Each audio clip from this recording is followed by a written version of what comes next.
Everybody ready? Thank you. Thanks, John. Are our Boy Scouts here tonight? They are. Good. Okay. All right. Good evening and welcome to this meeting of the Board of Selectmen for Tuesday, March 19th, 2019. Prior to the meeting, the board met in executive session to discuss litigation strategy with respect to Wall Street development, petition of Eversource Energy for zoning exemption, and to consider strategy with respect to pending litigation, Booth versus Town of Hopkinton, Higgins versus Town of Hopkinton, and Moran versus Town of Hopkinton, because the chair declares that discussion in open session will be detrimental to the litigating position of the board.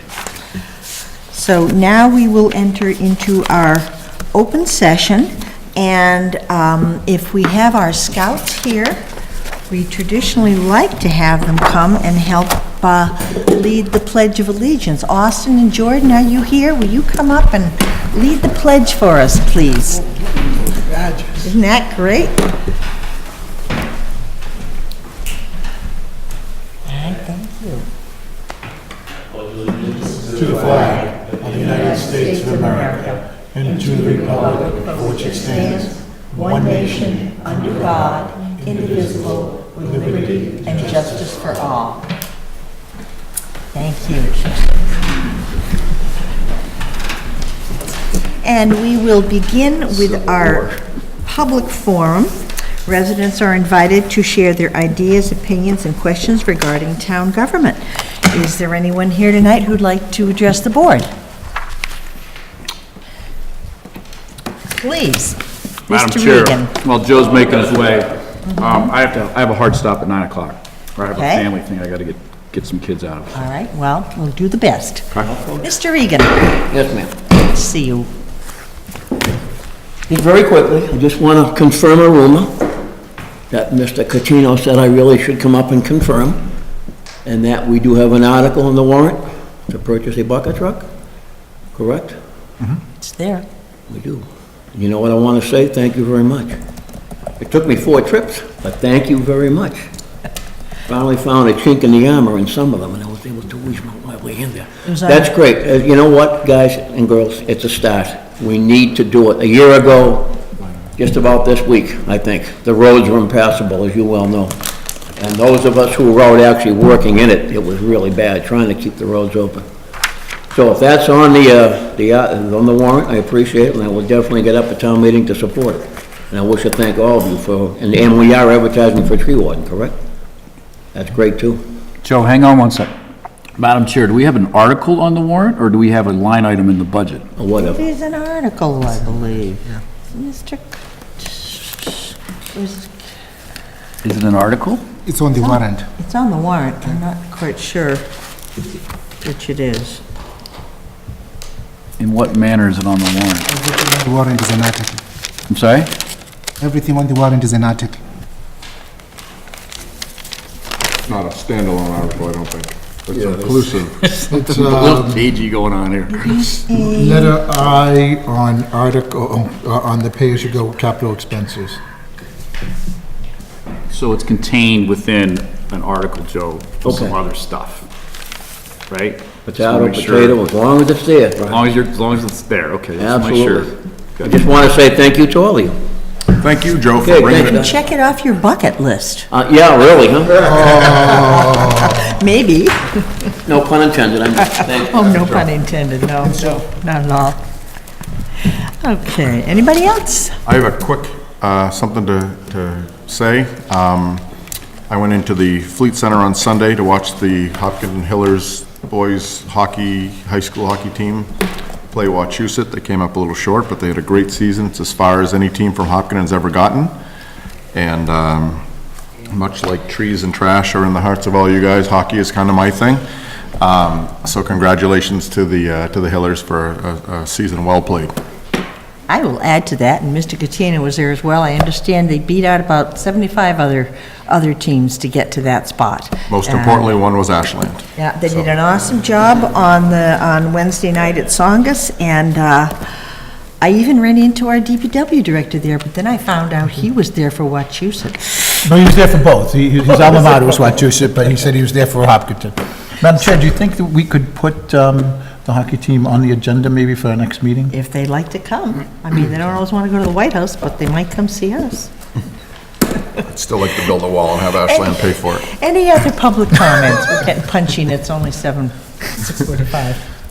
Okay, so, next is our consent agenda, and on the consent agenda are the following items. Board minutes, the Board of Selectmen will consider approving the March 5th, 2019 Board of Selectmen minutes. 2, library fund gift. The Board of Selectmen will consider accepting an $18 gift from Dale Cohen of New Britain, Connecticut to the Hopkinton Library Fund for the Inez Globman Fund. 3, ambulance fund gifts. The Board of Selectmen will consider accepting 2 gifts to the ambulance fund. A $50 gift from Joan Antonio in memory of Mary Palmer Hayward, and a $200 gift from Florence L. Tower in memory of Kathleen M. Gross. The Board of Selectmen will consider accepting donation gifts from the Boston Athletic Association as per the marathon policy to the town of Hopkinton and to the school department in the amount of $124,500 and $25,000 respectively. 5, smock appointment. The Board of Selectmen will consider recommending the reappointment of Joseph Morrissey of Hopkinton as Hopkinton's public representative to the South Middlesex Opportunity Council, SMOC, with a term length determined by the board, but not less than 3 years. Mr. Morrissey has been a representative on SMOC since 2015, and SMOC is seeking the recommendation of the Board of Selectmen as the governing authority to make the recommendation as requested. And number 6, 2019 Boston Marathon Training Run. The Board of Selectmen will consider approving the use of local roads for a training run in advance of the 2019 Boston Marathon on March 23, 2019, from 7 a.m. to 11 a.m. The request includes blocking and/or obstructing some local roads, temporary no parking areas, 10 porta-johns on Marathon Way, and temporary signage.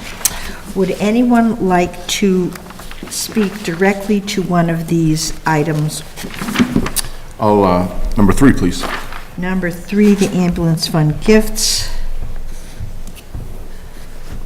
I just want to have one quick comment on number 6, the marathon training run. Okay. Then I will request a motion to approve item 1, board minutes, item 2, library fund gifts, item 5, SMOC appointment. So moved. Is there a second? What about, yeah, okay. 1, 2, 3, so there is no 4, right? Oh, no, 4 gifts, I'm sorry, those other gifts, I'm sorry, the gifts from the BAA are on item number 4. So 1, 2, 4, and 6? Yes, No, 1, 2, 4, and 5. we're 1, 2, 4, pulling and out 5. 3 2, 4, and 5. and 6. So moved. Second. All those in favor say aye. Aye. And opposed? Okay, that's unanimous.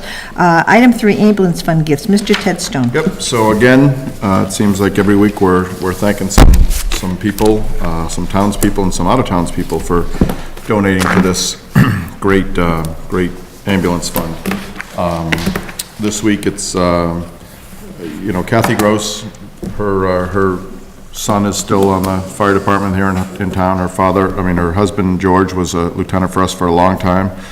And Mary Palmer Hayward, her son, Joe, was one of my best friends. He was on the fire department. He's actually the one who got me going there. Her son, David, their father, David, Skip, their uncle Skip, just a long lineage. And with how the town's growing, a lot of the stuff from the town, the long-time town people are lost. And I always want to take just a quick minute just to say thank you to the people from town, noting some of these exceptional Hopkinton people that have passed to allow this ambulance fund to keep growing. So thank you to everyone. Excellent. Okay. And I had just commented on the training run. Is there anyone here representing that run? Good evening. Just very quickly, I noticed in the police department's comments that they requested that the Porta-Johns not go on Marathon Way, as you had indicated, but put them on Ash Street. Are you comfortable with that? Yes, I believe that we ultimately put them on Ash Street last year as it was, so Okay. that's accurate. It was, Marathon Way was what was specified, but you will be doing Ash Street. Yes. And you have a plan for some kind of cleanup of the site? Absolutely, litter look cleanup. forward to being here myself, and there'll be volunteers, probably some even in this room that may be helping out with that, so we look forward to leaving it better than we found it. That's all I want to know. Sounds good. Thank you. If I may, sorry, Mr. Kamal? through the chair, may be helpful for us to publicly identify who's before the board. You just say your name. Jack Fleming from the Boston Athletic Association. Thank you, Jack. Thank you for having us. Thank you for welcoming the And you know, while runners. you're right here, I really should have pulled out the that's what I think. VAA's contribution. We're just like rushing through to trying to keep the schedule, but, you know, the amount of dollars we're looking at, $124,500 and $25,000, that's just so appreciated.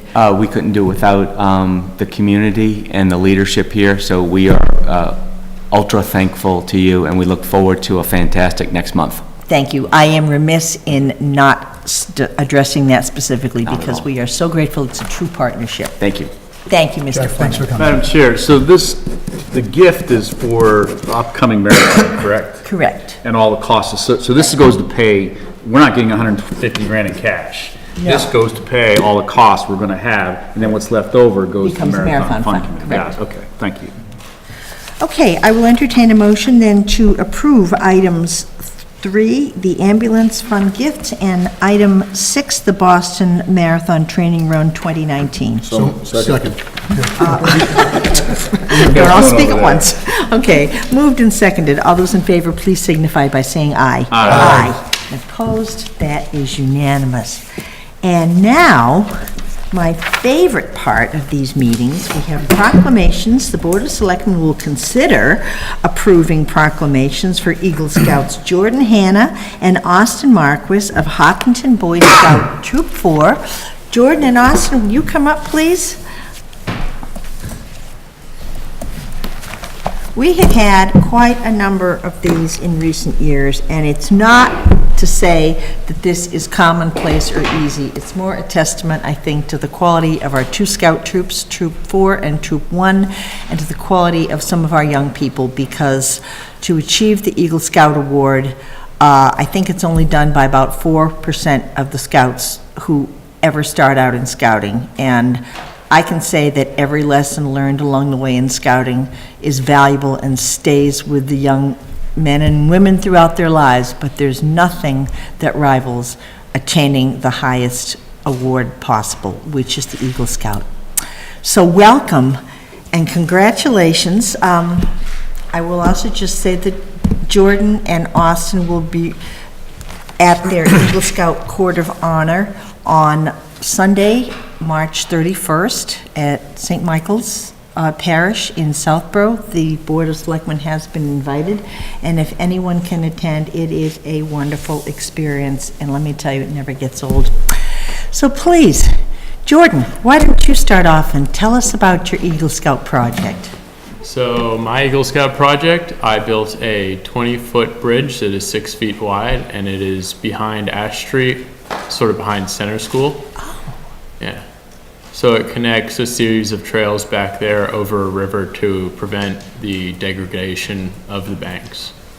So how would you access it? Down, like, with where the Upper Charles Trail's gonna go, or? You can access it from the farmhouse on Ash Street. Oh, or Elmwood. up behind Center School. Okay, excellent.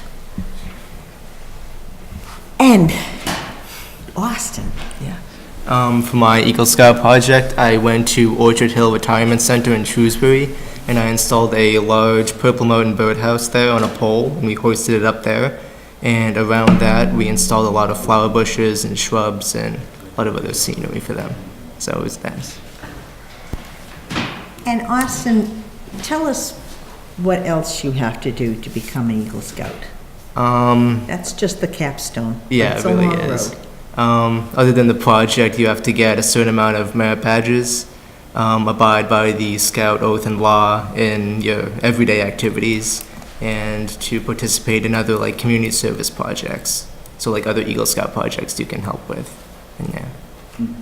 That's it. And Jordan, it sounds to me like the projects you two do, it's not like you do it yourself. These are too much to do it yourself. What goes into one of these projects, and what are the elements in a project that would qualify with your troop as an Eagle Scout project? So actually building the project is only 1 or 2 weekends, but the series of planning, the months of planning beforehand is really the majority of the work, and you're leading your fellow scouts in that project. So that's the real challenge, is to organize it and fundraise for it and reach out to people to see if they can help you with it. It's the connections to make it happen. And the stuff that doesn't go right along the way probably teaches you a lot too. Yeah. Did you have any of those? Yeah. Just some minor mishaps along the way with the Eagle Scout project, like maybe people like misplace things, so like, oh, we can't find a shovel somewhere, so now we have to go find a shovel and then come back and then, do that all in a like set time frame. Yeah, So yeah.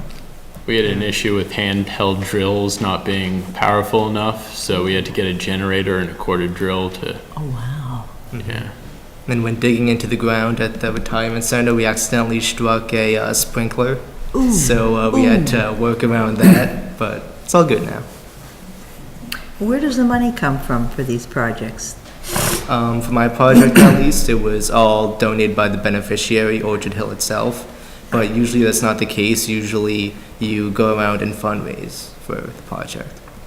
So for mine, I fundraised by going to the recycling center and collecting cans, and then depositing those and then I also had some donations and businesses donated materials. It's a lot of cans to fund a bridge. Yeah. Wow. Board members, questions, please. I was No, waiting for you to ask I anybody know, else. but these Eagle Scouts are one of my favorite things, and I just can't help it. No, Just to actually continue. picking up on Madam Chairman's comments on needing help. Are there any local businesses or people that you'd like to give a shout out for? Because this is, it's important to know the businesses that really do help out. We have as was mentioned before, we have a great pair of troops in town, and we really do produce a lot of Eagle Scouts. And there are certain businesses in town that really step up. So are there any that really came up and helped either of you? Hopkinton Lumber donated a lot of the hardware for the bridge, and the top of the bridge all came out of the old barn on Ash Street, so it's recycled wood. And Miss Moran, Jack Brennan's grandmother, she donated a large sum, so that was very helpful. And I'd like to thank the whole Orchard Hill organization. They all helped me through the process and helped funded everything, and they really knew what they wanted to do and helped me along the way. And I'd also like to thank my neighbor, Jen Belisi, who was there. She also she gave me the idea for the project herself, so she definitely knew a lot about it and was really glad in the end that it was built. So I'd like to thank her too.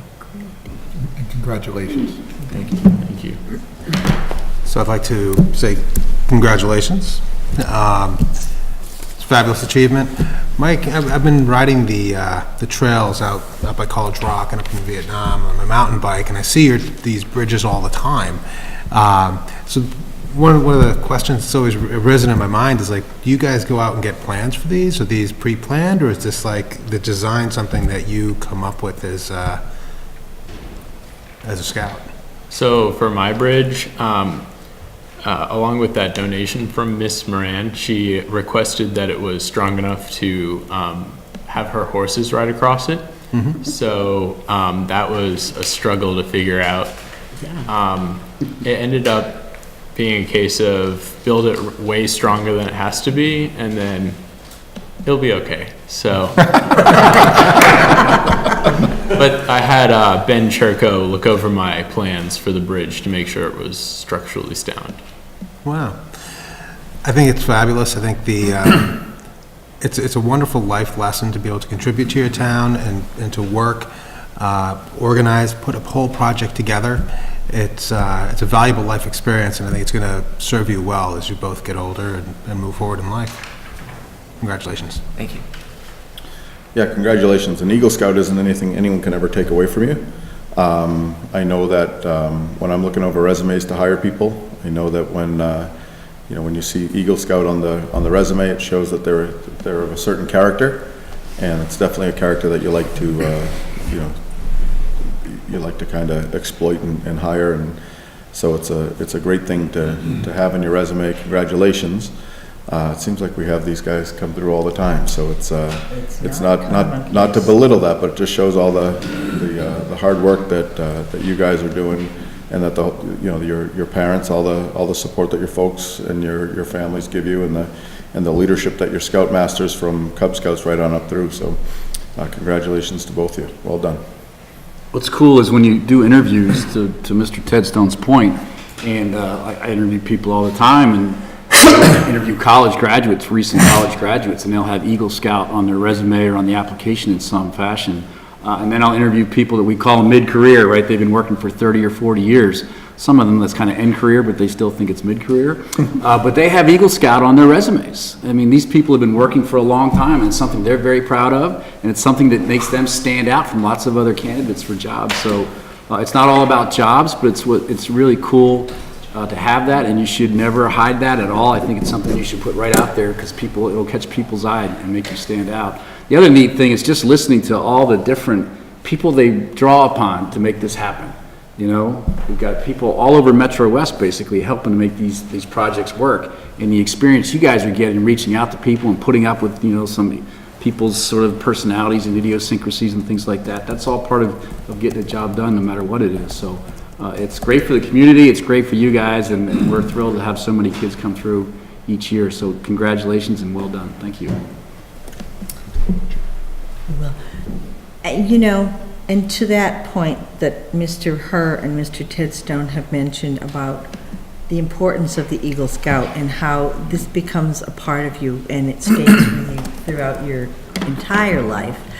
And just today, I happened to be driving through Mount Auburn Cemetery, and there was a stone on this gentleman's grave.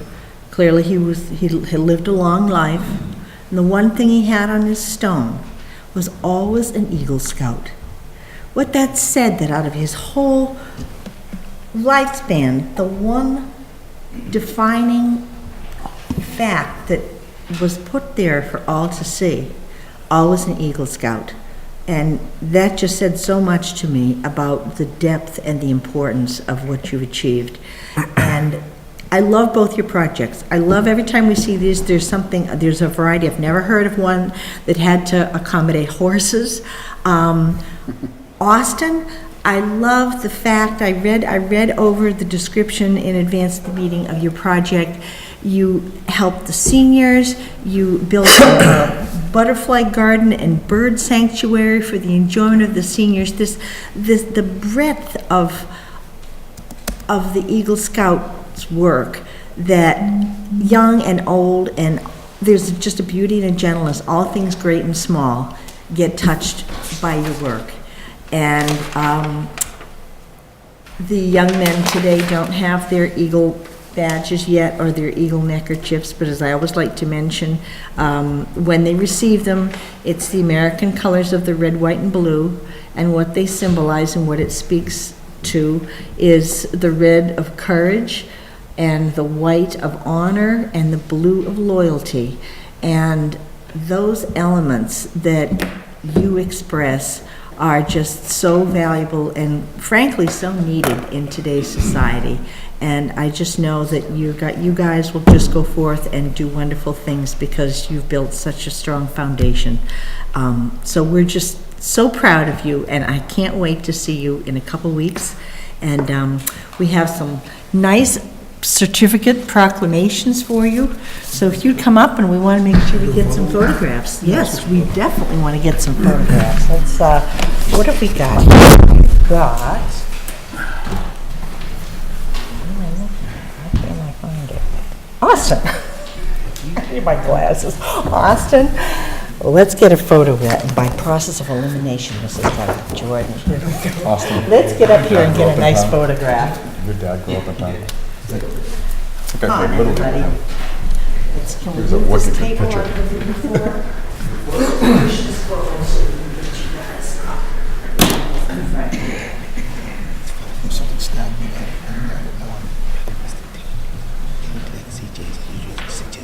Agreed. Open them up and show them for the cameras.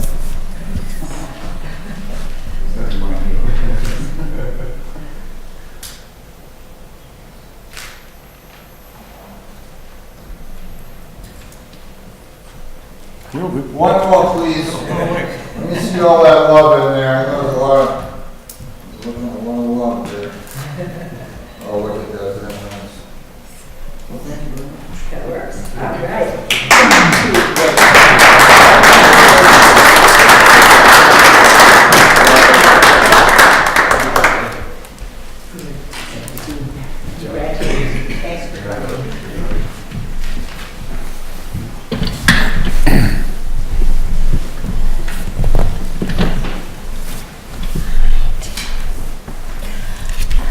Always a highlight. Always a highlight.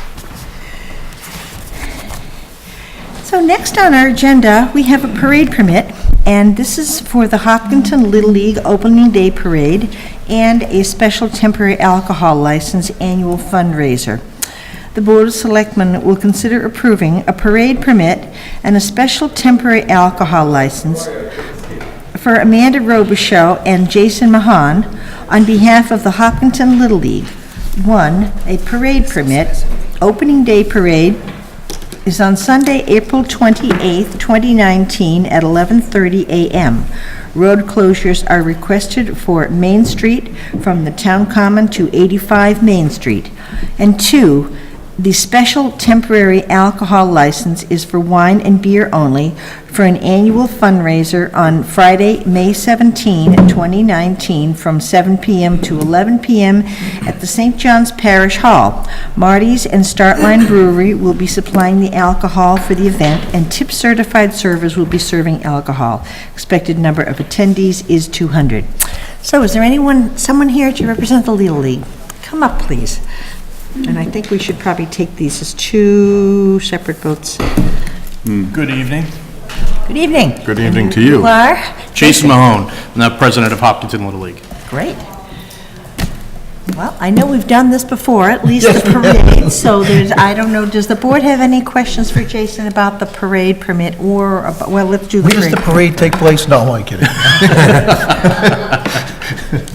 So a comment, I don't know, is this where we would do a comment?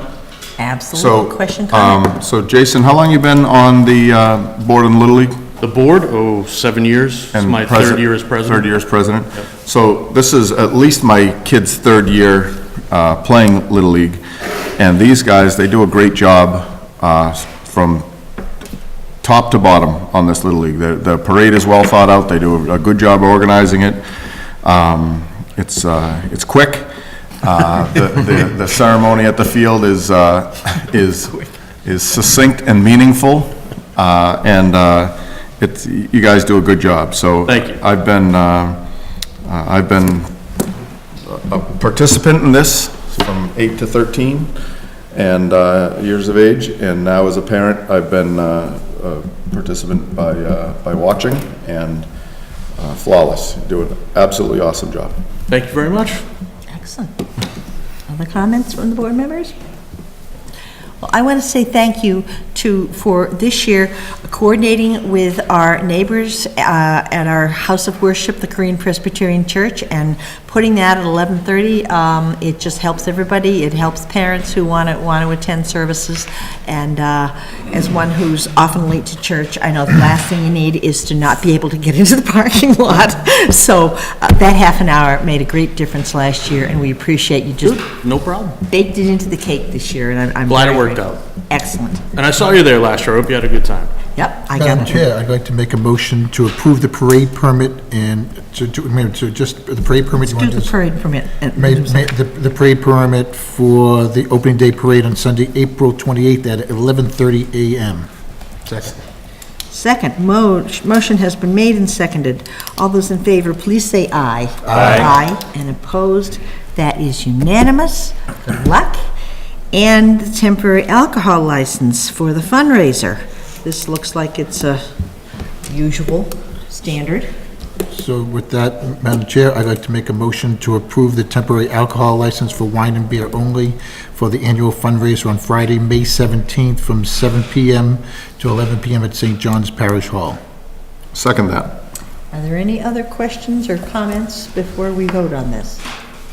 So this one's just a little bit different than the parade. Yep. This one includes alcohol, so it's a little more of something everybody has to watch. That's right. And be careful with, right? So, and whoever gets the license, the one-day license kind of has their name on it. Just saying. Yep, understood. Thank you. That's good.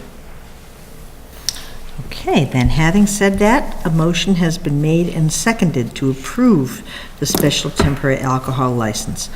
All those in favor, please say aye. Aye. Aye, and opposed, and that is unanimous, and thank you. Good Thank you luck. very much. Hope the weather cooperates for that parade. So far, so good. If I may, sorry, there's a request also for a fee waiver, and I think it's included in the draft motions. I'd like to make a motion to waive any fees associated with Second. this. All right, motion made and seconded to waive the fee for the alcohol license. All those in favor? So is there a fee for the parade permit too? I don't think so. I believe so. Oh, I'm sorry. So is your motion to waive Yes. both fees? Yes, Okay. it is. Accept the friendly amendment. All right, so we're amending this to waive the fees for the parade permit and the temporary alcohol license. And that was seconded. Okay, all those in favor, please say aye. Aye. Aye, and opposed, that too is unanimous. Thank you. Good luck. Thank you very much. I expect a tie on opening day. I'll see what I can do. I miss those parades. Those are fun. Come on up, we're gonna Hey tailgate. there. I didn't hear that. Thanks, Jason. Thanks a lot. All right, well, we have a couple minutes to go. We're actually ahead of schedule for our next two I was just public looking over it. hearings. Not that I don't think there's anything against the 3 minutes. So there's nothing we can do in 3 minutes but stretch our legs, I guess. Think we can get through the Main Street Corridor project in 3 minutes? Can we do, Budget update, number 10. What is it, number 10? What's liaison reports? Sure. I have to think of my stuff first. Well, we can start on liaison reports. Does anybody have something they'd like to contribute? I have nothing to report. Makes it quick. I have an elementary school building committee meeting Thursday, I believe. And, no, I'm sorry, it's tomorrow. And I have been kind of a little bit more active in the open space meeting. So those are good stress-free meet. So, that's all. And I had a meeting with the BAA about the, this year we're doing a little more for the first mile. Last year, many of the, we had a lot of sponsors that had banners, if everybody noticed, do the first mile from the start, right down past Western Nurseries and stuff. And this year, we're going to match the finish line, where the finish line has the last few miles, they have 3 blue lines. Most of the international marathons have a blue line going the whole 26 miles. so people know what the course is, sort of like the Freedom Trail that has the bricks. But what we're gonna try and match the finish line, and we're gonna have it 3 lines doing the first mile, going just off center. It's a temporary line that goes away after a couple of rainstorms. So hopefully it's not gonna be raining, and that'll be the we're gonna have a rolling out ceremony. Monday, I think it's like Monday, April 8th in the morning. The Monday before. Yes, the Monday before. Not to be dumb, but is the blue line like a police support thing, or what's the significance? No, of the blue it's so they line? know, with marathons, they know, too bad Jack's still not here. So the runners know the route, so you just follow the blue line. Most of the New York Marathon, Chicago Marathon, the international marathons all have a blue line. And the Boston Marathon doesn't. They only have it through Boston, and so we're trying to capture it here in Hopkinton also. And if the other towns want to do it later on, they can. But we want to expand our marathon footprint and really brand the first mile. How can you miss it with 30,000 people? Right, but it gets thinner later. Well, this is more taking control of that first mile and actually branding it. We are the start. I see. Okay, good. It all starts here. All right, I think I'm going to hold on Mr. Nazarula's reports and mine because it is now 7:15 and we do have a posted public hearing. So, 7:15, we have a posted public hearing for Bittersweet Company, common victualer license, Section 12 beer and wine alcohol license, and entertainment license, 22 to 24 Main Street. The Board of Selectmen will hold a public hearing relative to, 1, Section 12, restaurant wine and malt and beverages annual license application from Sharon Dunn on behalf of Oliveira and Dunn, DBA Bittersweet Company, 2224 Main Street, to operate a food establishment 9 a.m. to 10 p.m. Monday through Saturday and 9 a.m. to 9 p.m. Sunday, and 2, to entertainment license to allow events to be held on Wednesday through Saturday evenings from 8 p.m. to 10 p.m. Proposed manager of record is Mark Peronti. In addition to the entertainment license, the Board of Selectmen will consider issuing a common victualer license, which does not require a public hearing. Further, a special permit is required from the Board of Appeals for live commercial entertainment in the downtown business district. So I would like a motion to open the public hearing. So moved. Second. Moved and seconded. All those in favor of opening the public hearing, say aye. Aye. And opposed? That is unanimous. And CJ, I see you out there. Come on up.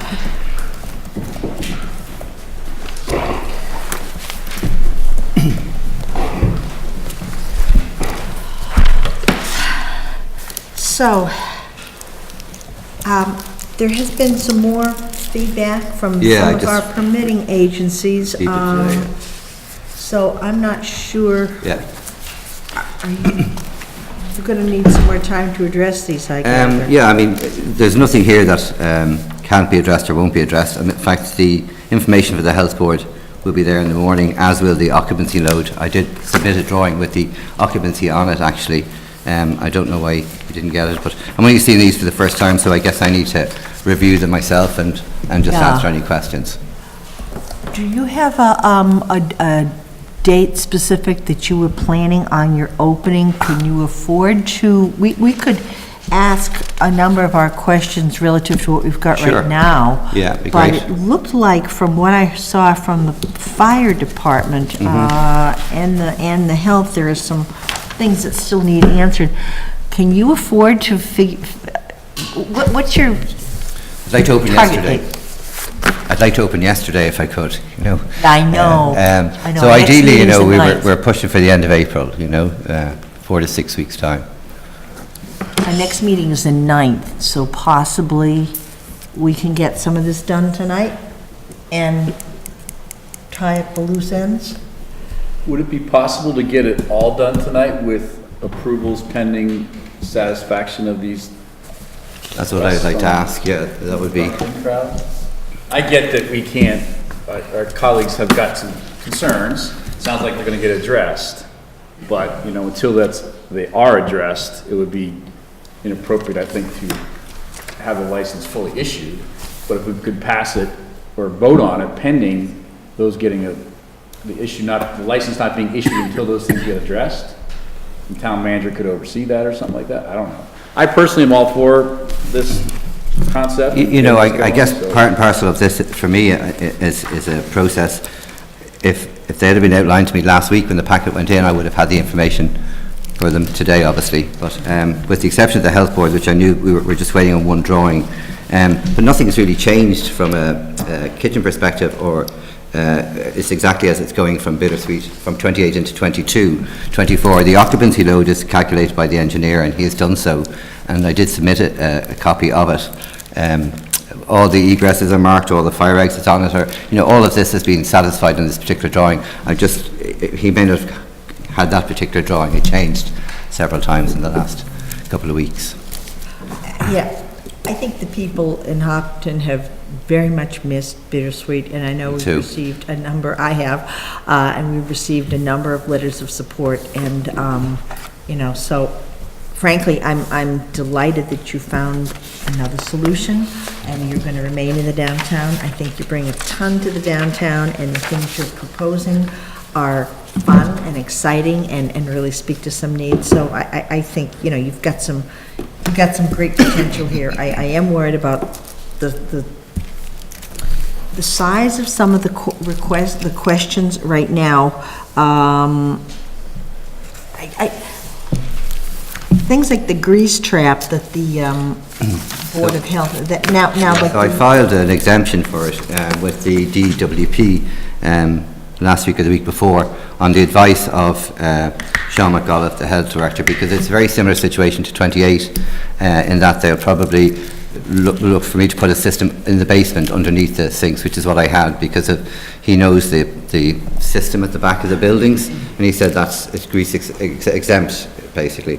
So I put the application in, I just haven't heard back in time for the meeting. But I would imagine that that's going to be approved, because there's no alternative, I believe. Right. If I may, Madam Chair, I remember I actually helped with the grease trap at your old Bittersweet. Yeah. And one of the issues there is that we have to check in with Westboro, I believe, and we have to go by Westboro's. I remember we used the electric dipper at one point, and then they said that one's no longer. They have a whole new regulation. But I remember that was a couple months that took them to get through that one. That one can be tricky, but that's Board of Health, what we should do around that one. I believe the DPW director might be able to answer that question about the Westboro needs for the wastewater. Share another thing. Mr. Westerling, can you? Yeah, no, I just remember that was because Mr. Westerling worked out really hard getting the first Bittersweet open. If I may, through the chair, regulations do allow for an under the sink. I don't think it's any longer the Big Dipper. We've changed it, but it's in the regulations. We no longer have to go to Westboro. It's in our regulations, so we can work with the applicant. Okay.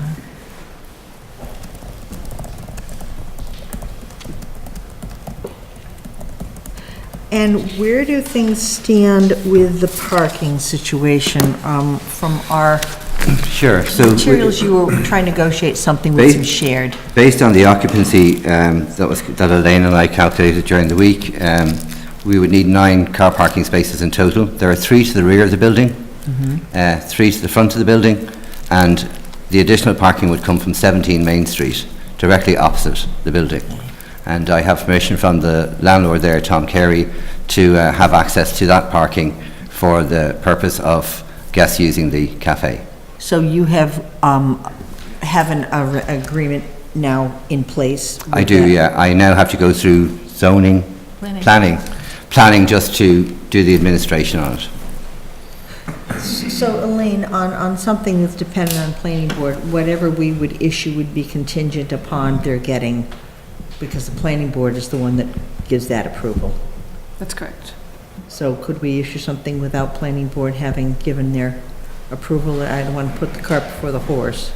Or they could have fewer seats until that approval is received. Do we know when planning board's going to be taking this up? There's been no application submitted yet. Okay. So, worst case scenario, you could open without getting, before planning board approves it, and only be able to use a smaller amount of the seating and to have really soft. Yeah, no, it's fine, yeah, we've been through this. I would have to use 46 or less. So. Okay. Well, I see the fire chief, Chief Slayman there, and I know that you have a number of questions as well.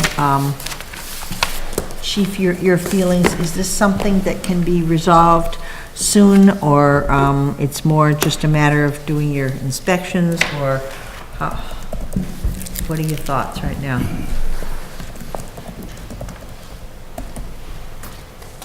Now, I see there's a building inspection required as well. That would be with the municipal inspections. Yeah, so I met with the building department today. We don't have enough information between our two departments to be able to review what's going to be in there or give you comments, so. Okay. I don't know how to elaborate on that. It's missing a lot of information that we would normally comment on. Okay. Do you feel that it's of a nature that could get resolved in the next couple of weeks? Is it? When you're absent that, it's hard for me to comment on. Right. It's absent a Right. lot of information. But, yeah.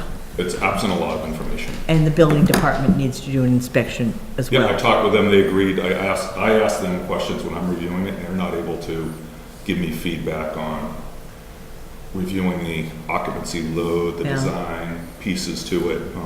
They're missing documents that you would do that assessment with. If I may, so I began the process several weeks ago and have attended meetings regularly with the building department and with the with different departments in the town. But when it comes particularly to the building department, every 2 weeks when I satisfied a group of their requirements, there were some new requirements, and it kept going like this for the last 6 or 8 weeks. So much so my architect stepped down mid-project because there was differences of opinions, and I sent the information that the architect sent me to the town and said, can you answer this, please, because he's quit, basically. And, he didn't come back onto the project, but I was lucky to pick up somebody else very quickly on it. But I was going to take the 3 units next door, not just 2 of them. And I had the plans done up for all 3, completed, and went to the town, and my occupancy would have been 135 people. And lo and behold, I can't do that because I need a suppression system in each unit. Well, I began the process on January 4th, and, if I did a list of the do's and don'ts right back then, I probably would have been a lot more equipped for this meeting today. The reason why I wanted to submit it, I guess was I wanted to get as much of this done as possible tonight, and then if there was anything I needed to tie up, I would have it. Both these sets of questions, the drawings that the fire chief needs will be here in the morning. In fact, they're probably here now, but they just didn't meet this 5 p.m. deadline, purely because we were just making sure that we were triple checking everything on it and that it was to code. But the engineer and the people working on it are super efficient and super technical, I guess, and they follow every code that's out there. They're not going to compromise it. I guess some of our challenges were wheelchair accessibility and the amount of investment that's going to have to go into that to bring the 2 buildings together. So, and that's really what he was just finishing today, was trying to get that in so that it fit aesthetically, and obviously everybody, it met code. And so those drawings are going to be here in the morning, I guess, that will answer all of that, and the Board of Health drawings will be with it. So I don't think there'll be any major problems in either one, because I've been working on them with both departments from the very beginning. So it was just because that changed last week, we went from 3 buildings to 2. It kind of changed the whole layout, yeah.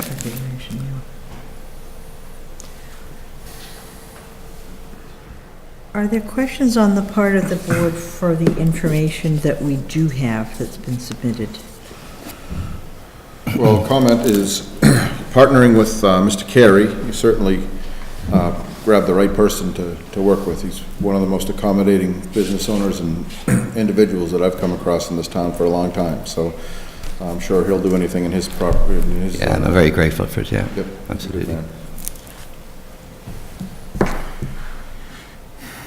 Madam Chair, I don't have any questions. I'd love to see this happen sooner than later, but it does seem there's a lot of loose ends that we need to just tighten up. So maybe the thing to do is just continue the hearing until we get a little bit more information. Our Yeah. next meeting, we can do it. Well, I see, for me, I just don't want the Board of Health, the building inspector, public safety, the planning board, all to say, wait a minute, how could you guys grant it before we, it's like, now if Ms. Glassford said, oh yeah, it's already submitted, that would be one thing, but if it's, this is the cart before the horse right now, and I, as much as we all want to rush you through, I think that we'd be shirking our responsibility, especially when it comes to the alcohol license, because we were just doing that one-day license, and Mr. Hurst made sure that the Little League knew, and that was just for one day. So I don't know if Mr. Hurst would give a lot of contingencies on this one, just to cover it. Yeah, there's just a lot. Yeah. There are a lot, and I guess the reason sometimes I kind of hold the line on these permits is we put the request out to our permitting agencies and we ask for their input, and we value that and should respect their concerns. So, if there are things remaining with the fire department or the Board of Health, it's sounding like you've got this all kind of in the works, and it's just almost, but not quite. Sure. I would like to continue this till April 9th and hope that we can find something there on April 9th to get this in. And if we get, what we really want is these permitting comments to say, no problems, no problems, no Sure. problems. And, if I hadn't had them this morning or yesterday, they would have been answered, but coming in this evening, I didn't have the opportunity to, I accept your decisions, I think it's right, We want to get there, but we want to have the piece. So we are at 7:30, which is another public hearing, but I would suggest that we continue the public hearing until April 9th, if we can, and hopefully we will get this wrapped up then. Yeah. Works for me. Sir? It's a public hearing, correct? Yes, it is. Are you going to allow for public comment tonight, or? We're continuing it. We are going to continue it. You know what? Well, you know what I can do? Wait 1 minute. I'm going to open the 7:30 public hearing and ask them to hold for a minute, and then I'll come to your remark. So the hour being, if you will wait, the hour being 7:30, we have a scheduled public hearing, and this is for street acceptance. The Board of Selectmen will hear from the public regarding the proposed acceptance of Hunter's Ridge Way and Petty Meadow Lane as public ways. The planning boards recommend approval. Department of Public Works will conduct final inspection when the weather permits. The Board of Selectmen has submitted an article on the 2019 annual town meeting warrant which requests acceptance of the streets.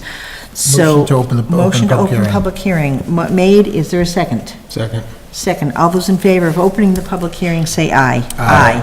And opposed, that is unanimous. And I think, Mr. Westerly, you're probably here to speak to that. With your forbearance, if we can hold just another minute, and we'll finish up this agenda item. Mr. Nation's here also. Yes, Mr. Nation, too. Sir, you did have a comment, please. Your name and address, please. Yes, thank you, Madam Chair. My name is Keith Regan. I live at 13 Walcott Street. Okay. I was just a little surprised. I think you went kind of fast over the parking issue. This board just a few weeks ago was saying how bad parking is downtown. You made an agreement with the developer to try to add some parking to downtown. I have a question about whether the numbers that Mr. Regan presents about the parking that he actually has available are right. If anything, he's providing and able to provide the bare minimum. And as I said, this board just a few weeks ago said this is essentially a crisis, and I just want to give you a little more flavor of that. I happen to live just down the street, around the corner. When 42 Main Street came in, there was a lot of parking that was added. Much of it was added on the street. But nonetheless, we have illegal parking takes place every day at the corner of Walcott and Main and all along here on Main Street. Part of that is enforcement, can be addressed by enforcement. Part of it is just we're at capacity down there. And I just ask you to take another really good look at the parking being considered here and whether the mitigation of the parking demands are being met, whether they're being met the same way that other licensees have done. And again, I just mentioned 42 Main Street, and you can see the parking lot there. Obviously, these are different scales of operations, but nonetheless, I think you already have a problem. I think it's more than a nuisance. I think it is a nuisance, and I think it deters business. And I want to be clear, I have no problem with the use being proposed, and I have no problem with those properties being actively used. There's a reason they've been vacant as much over the last 10 years as they have. And I think parking has a lot to do with that. And I just not sure if maybe you should maybe recheck, as I say, whether he's met your requirements. It's one thing to meet the minimum requirements in the zoning bylaw, but you have a higher authority. This is a license process, so that's all I wanted to say. Thank you. You know, I will say, and Mrs. Lazarus might help us with this too, a couple of years back, in an effort to bring more business into downtown and recognizing that it's an old downtown, doesn't have the parking area, the board, I believe it was the plan, we did enact special parking requirements for the downtown, which were less than, say, a brand-new development. 50%. And, you know, with the understanding that there was on-street parking available or whatever, that could absorb it, except now there's a lot of businesses that are all calling on that. Mrs. Lazarus, if you could just speak to how this, the 9 spaces meet the requirements. The number is based on the number of restaurant seats, the number of employees on the largest shift of the business. And so there's a calculation in the bylaw. So, I mean, it does meet based on our current regulations. Whether those are adequate now based on the increased pressures. Well, I'm not sure there's 3 spots on the street, given that if you're just looking at 22 to 24, I'm not sure there's 3. But maybe, I'm not sure how that, maybe the partial spots get counted. Sure. Because I read the bylaw, they have to be within the side lot lines, isn't that correct? Okay. But even if you know, if we lose 1 space out front and it's 5 in total, Mr. Kerry's car park across the street at 17 Main has double what I actually would need to and I know traffic is parking is such a problem in the town, but what I do notice is that you can park anywhere you want during the day since we've been closed. Sure. And, you know, really I asked Tom for the use of the car park at night and at weekends, and I think it'll help take some of that traffic away from the town if I have that space available to me, you know. I know it's been a big problem in the town, and I know there's issues with, you know, Hopkinton Drug and using that space. So, you know, Tom was very gracious to offer me this, and I think it will actually solve a bit more problems than add to it, because there'll be a lot more spaces made available, 3 times what I need for code, really.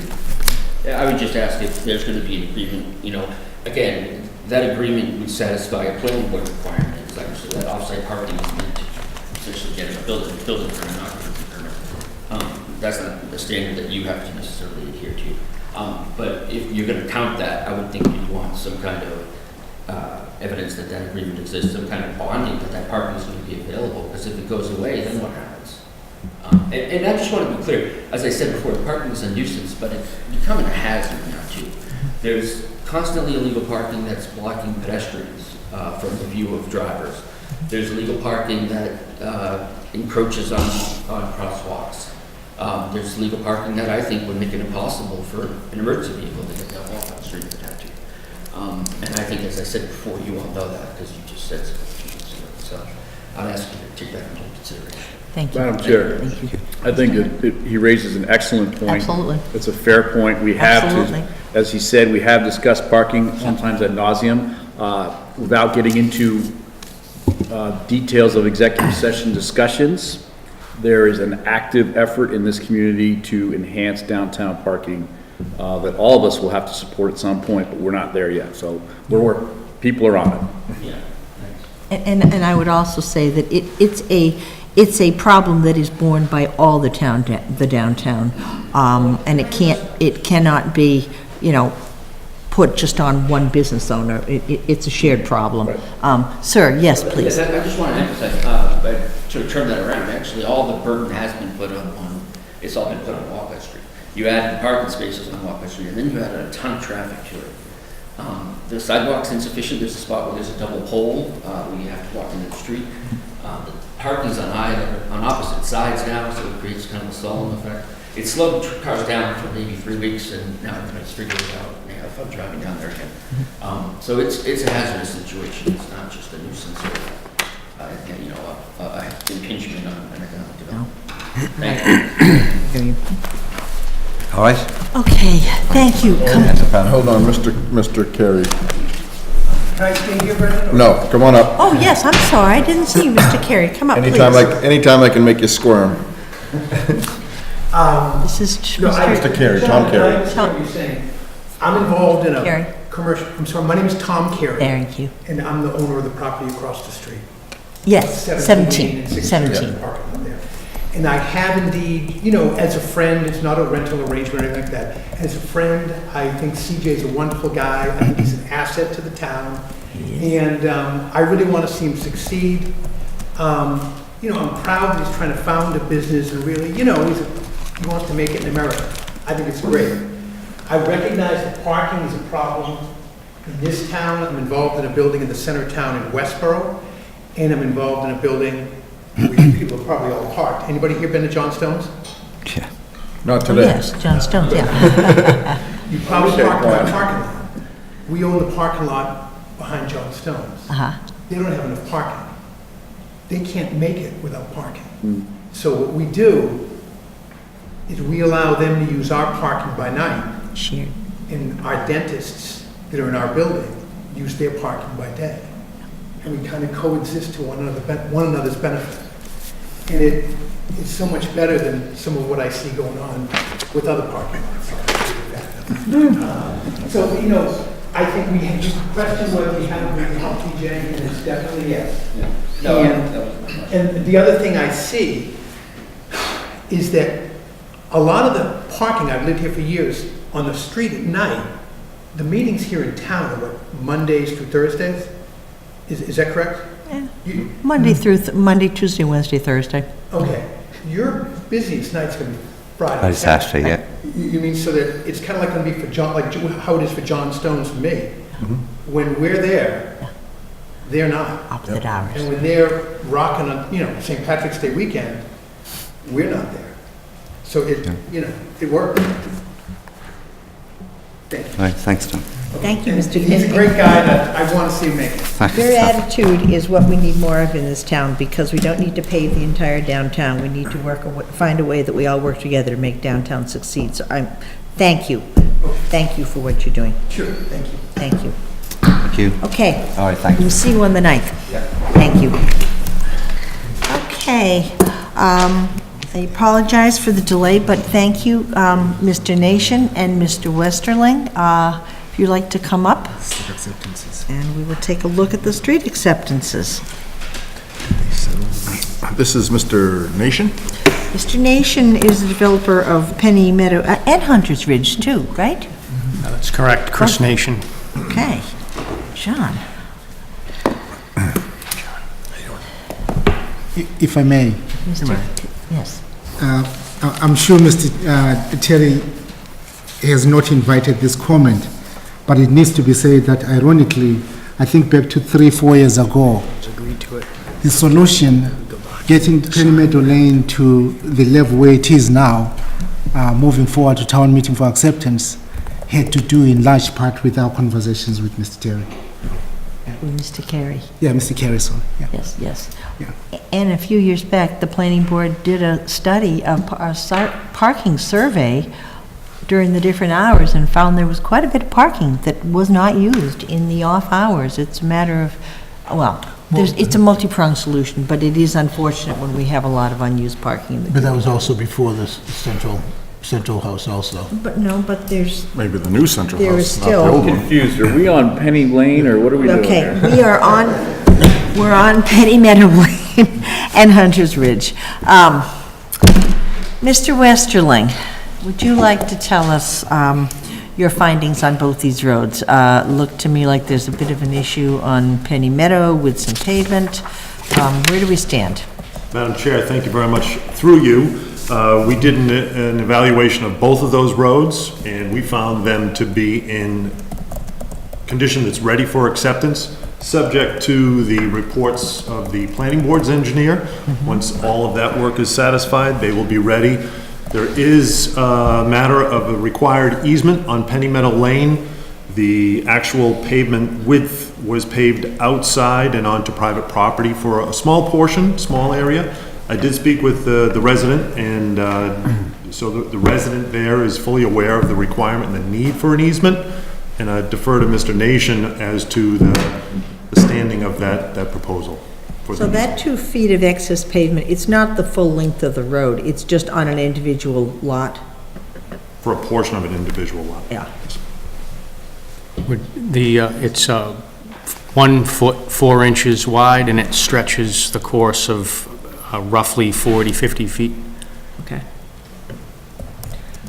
The property owner has been given easement documents to sign. They've indicated that they will sign those upon review. And as soon as they're signed, I'll have them back and recorded and given to the town. So when I looked at the materials that were sent to the board a couple days ago, at that point, I know you said you were going to look into, could that possibly be cut? And if not, then you'd have to get the easement. So you can't remove, you find you can't remove the pavement. You have to go with the easement to leave it there. To back up on that, the approved plan does reflect that the pavement went over that line, but no one picked up on a specific request or need at the time to have that become an easement.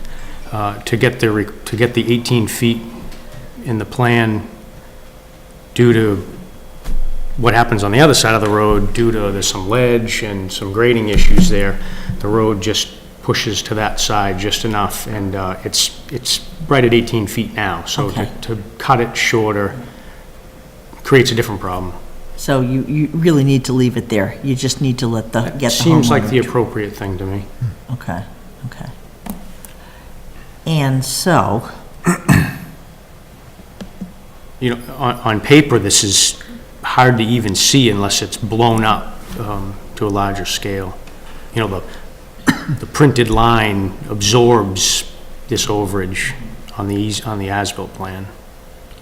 but to Mr. Westerling's point, from what I read, like there was a undersized pipe, I guess was 10 instead of 12 or whatever. The engineer said that's not a problem with the capacity. It seemed like the main outstanding thing was that extra bit of pavement, because we don't want to accept that road and then the easement or the cost of obtaining easement be on the town. So I will open up to the rest of the board, but it sounds to me from what I looked at that we could approve the street acceptance tonight with the contingency that that be resolved, and if by some chance we get to town meeting and it's not resolved, then Mr. Westerling, you would recommend not accepting. And that is just on Penny Meadow. Hunter's Ridge seemed to be all in order, correct? Correct. Yes, that's correct. Other members' questions? I have no questions. I have no questions. Geez, I remember when this came up on the planning board. I have no questions on it. Just one question on there was a issue about a pipe. Yeah. And are we satisfied with the response? Through the chair, I am. Yes. That's good. 2 pipes. One's too big, one's too small, but they're both okay with the engineers. Yes.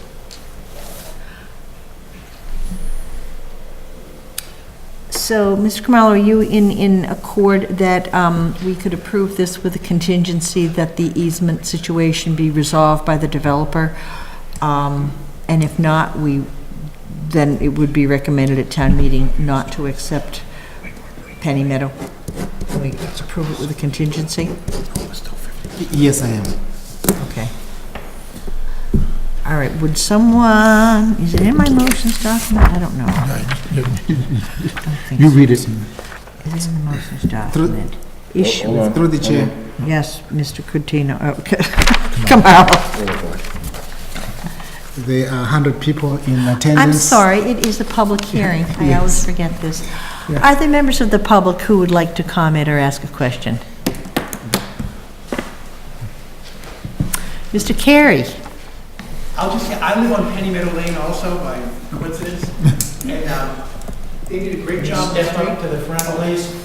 Come on up. Sorry. The folks at home can't see you. By coincidence, I happen to live on Penny Meadow Lane. The Nations did a great job on the street. Everybody's happy. It was a bad situation.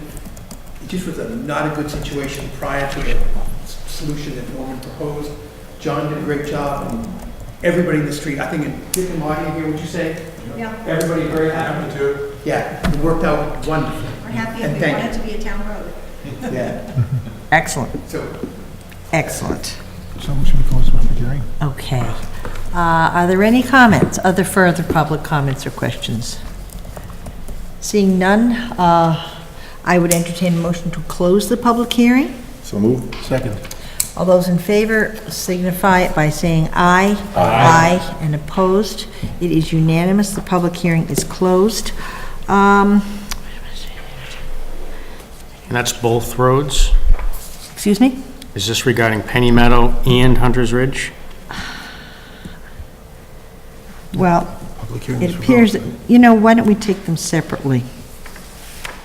I would request a motion to recommend that the annual town meeting vote to accept Hunter's Ridge Way as and for public ways, and to authorize the Board of Selectmen to acquire by gift, purchase, or eminent domain any land or interest in land necessary for such laying out. So moved.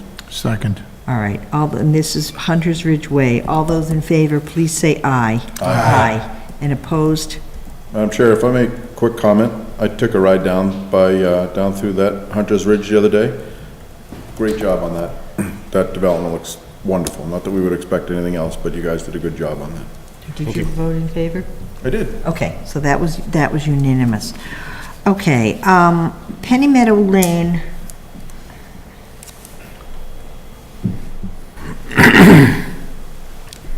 Shall I request a motion to recommend the annual town meeting vote to accept Penny Meadow Lane contingent upon establishment of easement as required? Chris, we should assume that you should be able to get that done, right? I'm sorry, say that again? We should be able to get that easement all set by town meeting, right? It is in the property owner, to Penny Meadows' hands. They have indicated that they will help us in this. Okay. But without having it in my hands, Can't say definitively. but all signs point to a positive outcome. Okay. Okay, and that's to Penny Meadow where it is? That's correct. Okay, then I will request a motion to recommend that the annual town meeting vote to accept Penny Meadow Lane contingent upon resolution of,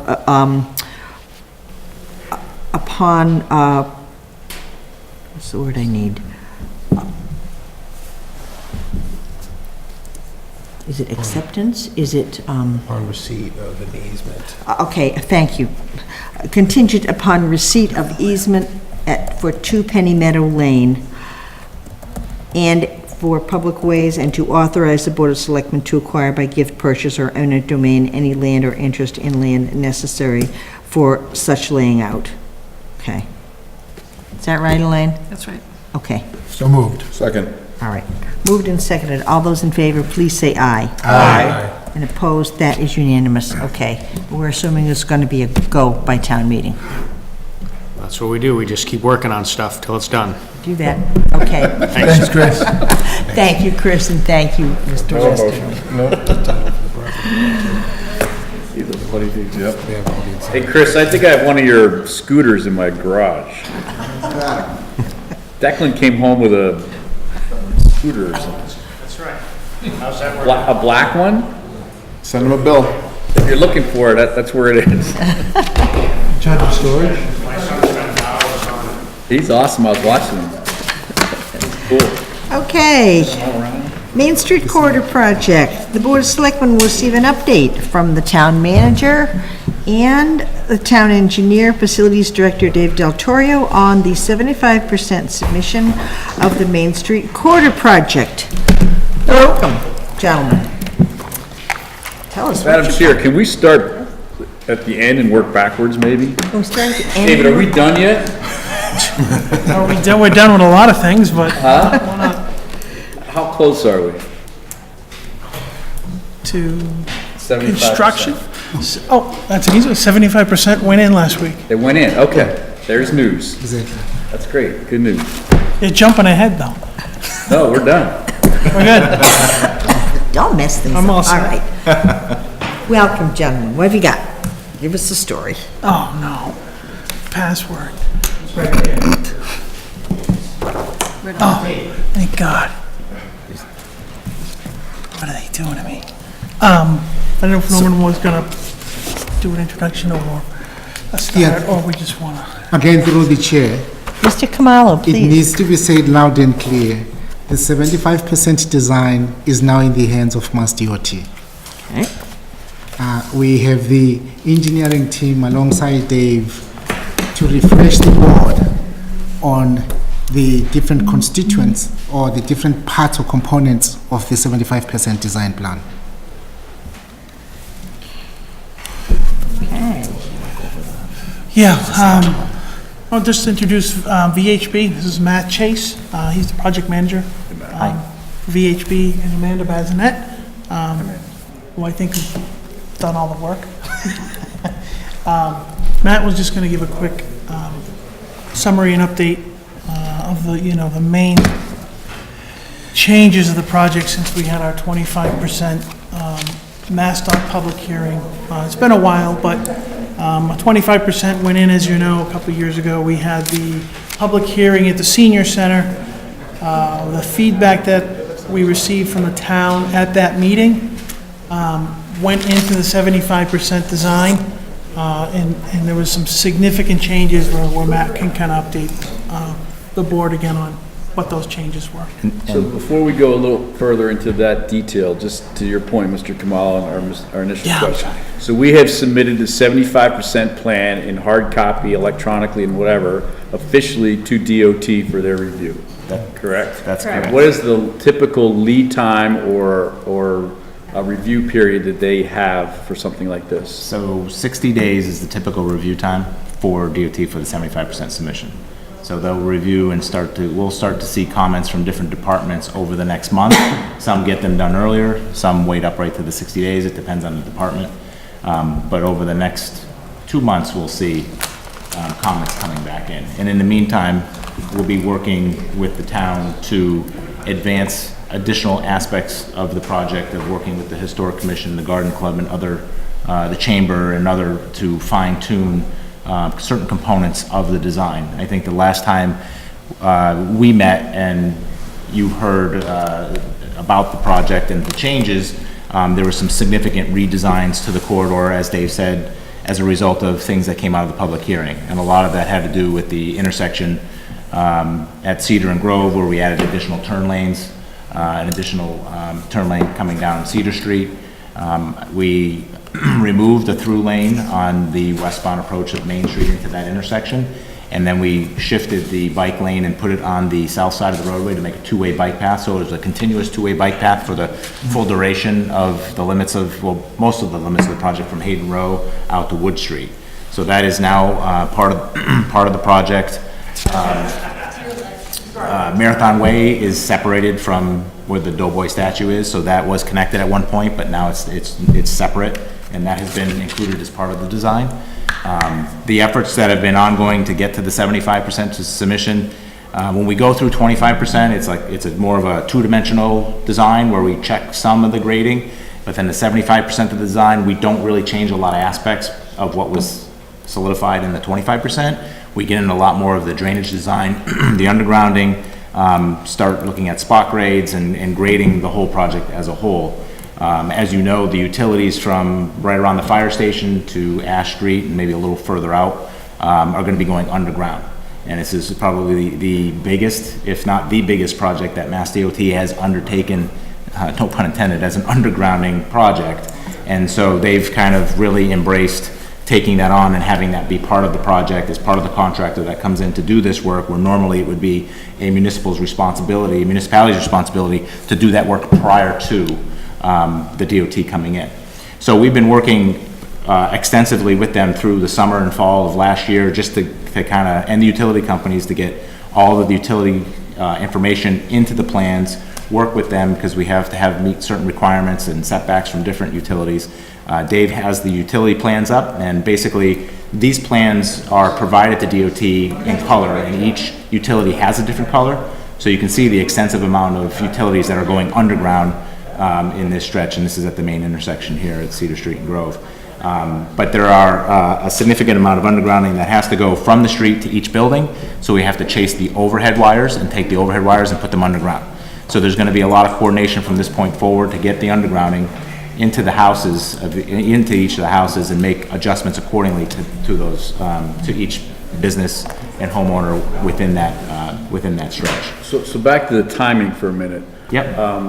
So with the 75% submitted, 60 days for review, they come back with some ideas, they come back with some comments, then how much time do we have after that to incorporate that or sort that out till we get to 100%, which I assume is the next submission? So we'll get those back in 60 days. I think our 100% design submissions going in July-ish, somewhere in that month, and then they'll have another 60 days to review, and then our PS&E design will go in around, I think it's September or October, somewhere in that range. And what's the PS&E? Plan, spec, and estimate.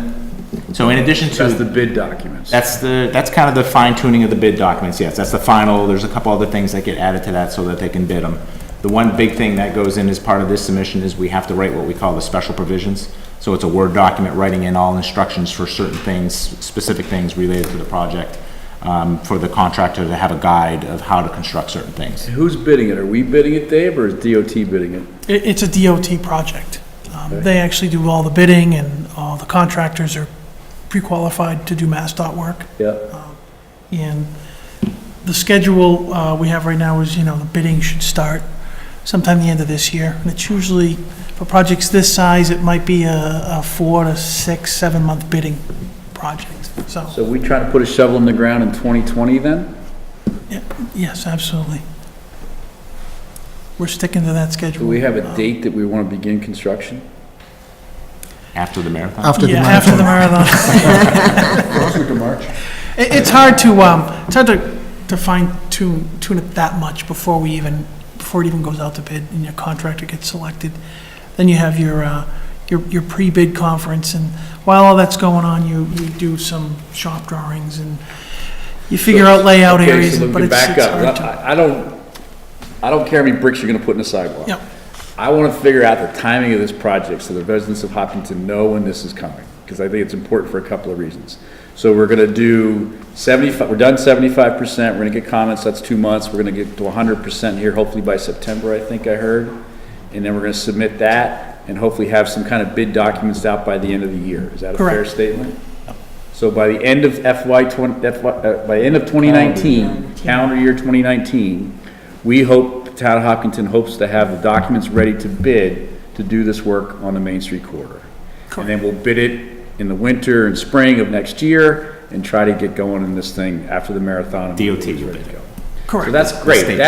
That's big news. That's the first time we've ever had a conversation where we were talking dates and talking actual construction. And I think it's realistic. I'm in the construction industry, so I get all this. And I think that's realistic, and I think it's legit, and I'm really excited. Now you can talk about how many bricks are going to go on the sidewalk. Right? No, we're good with that. But now, you said the municipality is responsible for the undergrounding part, because we're paying that. When you say responsible for it, but DOT still... So in a traditional undergrounding project, the municipality usually has to undertake that and put that in before the state comes in and does their project. In this particular project, the state is now taking that on themselves. So they're doing it for the municipality, and they're going to be overseeing the undergrounding construction and their project, both at the same time. The town does have to pay, they call it a non-participating cost for the undergrounding, but DOT's contractor will oversee that work. And at the end of the day, that tends to save, money and time when you can have both go out at the same time. So instead of 2 separate projects, ours and then the other one, it's one-stop shopping. One It's all rolled in project. together. Good, thank you. One question, I don't know if this went over, I left the room for a moment. The easements and all of that stuff, we have all that stuff in place to make sure we can, I don't want some, Mrs. Murphy's Farm to hold it up at the last second, like at the end of 495 for 25 years. So I can speak to that Yeah. process if you like. So we've submitted 75%, so over the next 60 days, we'll start getting some comments, and some of the comments we'll start getting back are right-of-way comments on our right-of-way plans. We have specific plans that call out temporary easements, easements for utilities, or permanent easements for sidewalks outside the layout, things like that. Those comments will start coming in. The design will continuously be refined over the next 3 to 4 months. In the same time, the town's going to be working to bring on appraisers to do title research and to do appraising costs for each of the parcels that are identified as a taking or a temporary. That'll be a process that has to strictly follow the DOT process. If it doesn't follow that process to the T, it could jeopardize the project going out the bid. So we've been working with Dave and Norman on with DOT. There's a representative that's assigned to the project to help the town every step of the way to make sure that the steps are followed properly. And we've started that process now, and it'll continue. And this is when we get through this next 60-day period, we'll get we will get an approval on the right-of-way plans, and that'll give the town the authorization to move the next step forward to start to do more of the appraisals, and then start doing some negotiations with property owners and look for donations and things like that. So that is it's a step-by-step process, and there'll be a separate schedule that the state will advise the municipalities, this is what you do now, this is what you need to do next, and you follow it through the process. It will be a process that will be an extensive process. It'll be something that'll have to be followed, to the T, but we've had several meetings with them so far to talk through it. And then the one point, that right-of-way process, the only time it could start is when you hit the 75% submission actually goes in. So we really weren't able to do any work prior to that, so we're able to start it now, so. Madam Chair. So as far as the activities around the project now, I would assume it's going to start to accelerate a little bit. It sounds to me like it would anyway. So Matt, Amanda, are you guys on this project every day, or is this sort of a weekly check-in type thing at VHB, or how is that right now for you guys? And how do you see that over the next 6 months? Well, Amanda's smiling at me like 40 I'm hours. smiling because I worked on it every day for the last month, including weekends. So it has been a very time-consuming thing that we are focusing on. Now that the 75% design submission is in, we will definitely still be thinking about it, working on it on a weekly basis until we get our comments in from Mass DOT. It will not be an everyday thing. There will definitely be little things that we're tacking as we go. But once we get those comments, it again will be a main focus that we'll be working on every day to hit the next deadline. So that's kind of how we work. Until we have DOT's comments, it's difficult to progress certain things because you don't want to. That makes sense. But there are certain things that we can continue to work through with the town to make sure that we have certain features and aspects and things like that we start to fine tune between now and the end of the design, which is a typical process that we would follow.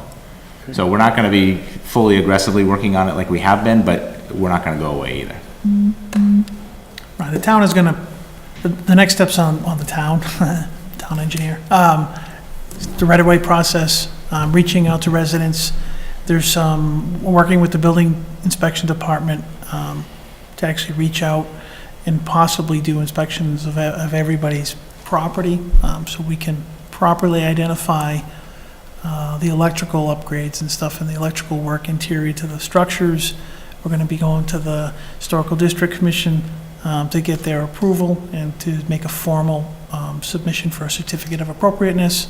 We'll continue to work with the subcommittee that they put together. Garden Club folks we're going to work with for the landscape architects. Can't do two things at once. So there are other kind of I call them soft stuff, where Amanda's and to the team she's been working with have been working around the clock to get these utility plans together. And again, the utility meeting was supposed to happen sometime in October last year, but we have 7 or 8 different utilities. And there was a delay between, we must have had 25 parties we had to get together for that meeting, DOT and the utilities and everybody else, and it didn't happen until January 10th. So most of what you see on these plans has been done over the last 6 weeks. So VHB really put their foot on the pedal. So, if the utility part is the town section, and then there's the rest of the project, and you said that it's being all managed and coordinated all as one, but you said the utility is done first, so does that mean that things are gonna get torn up twice? Like first they'll do all the undergrounding, and then they'll go back and start doing the rest, or is it all gonna be get done at the same time?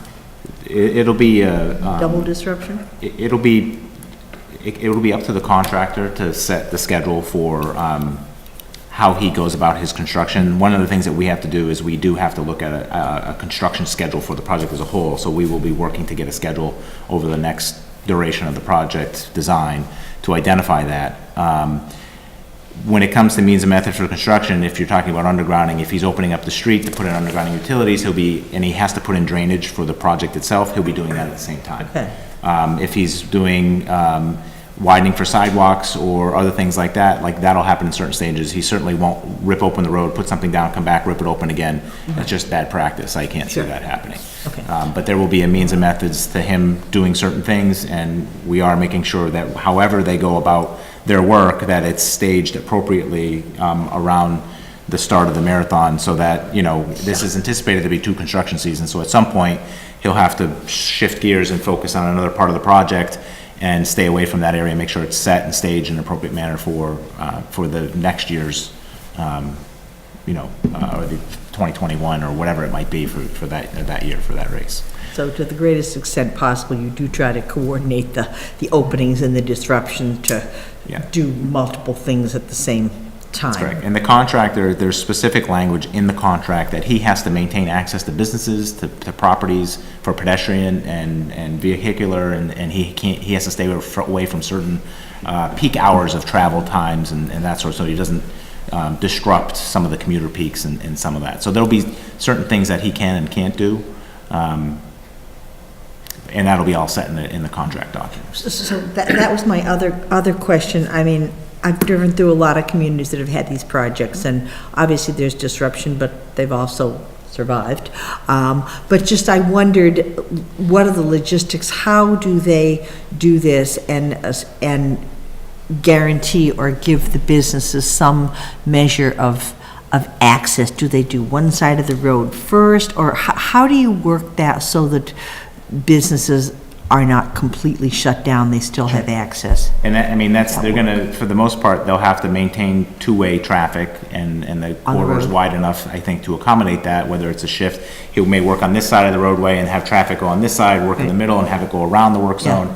There's different ways that they can work that. You will have a resident from Mass DOT that will be your representative for the project, and he will be probably contacting directly Dave to schedule meetings with the businesses or with the town to have updates accordingly, to talk about what construction activities are coming up that next week or 2 weeks, and so that way everybody's informed and know what's happening. So that will be his responsibility from the DOT's resident perspective. There'll be a pre-construction meeting well before any work happens to let the town know of what the schedule is. The contractor has to put a schedule together to share with the town and with DOT to say, this is what I'm going to do. I'm going to work at the signal at this point. I'm going to do this over here, and so that'll be mapped out, along the way and shared with the town, so they're well informed of everything that's happening.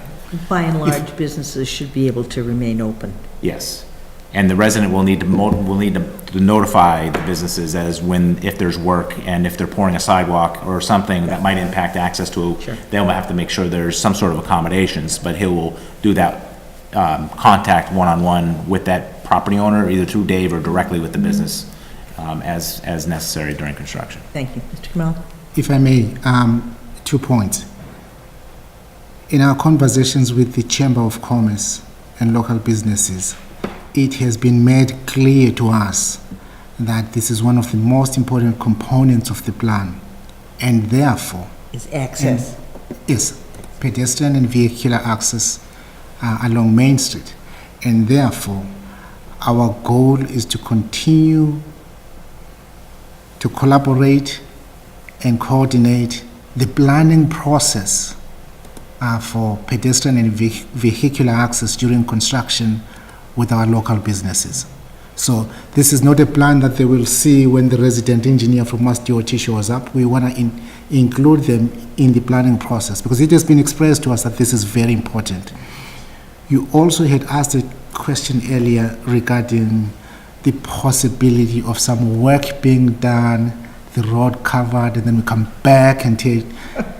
We want to remind the public that Eversource is planning a gas main replacement project on Main Street.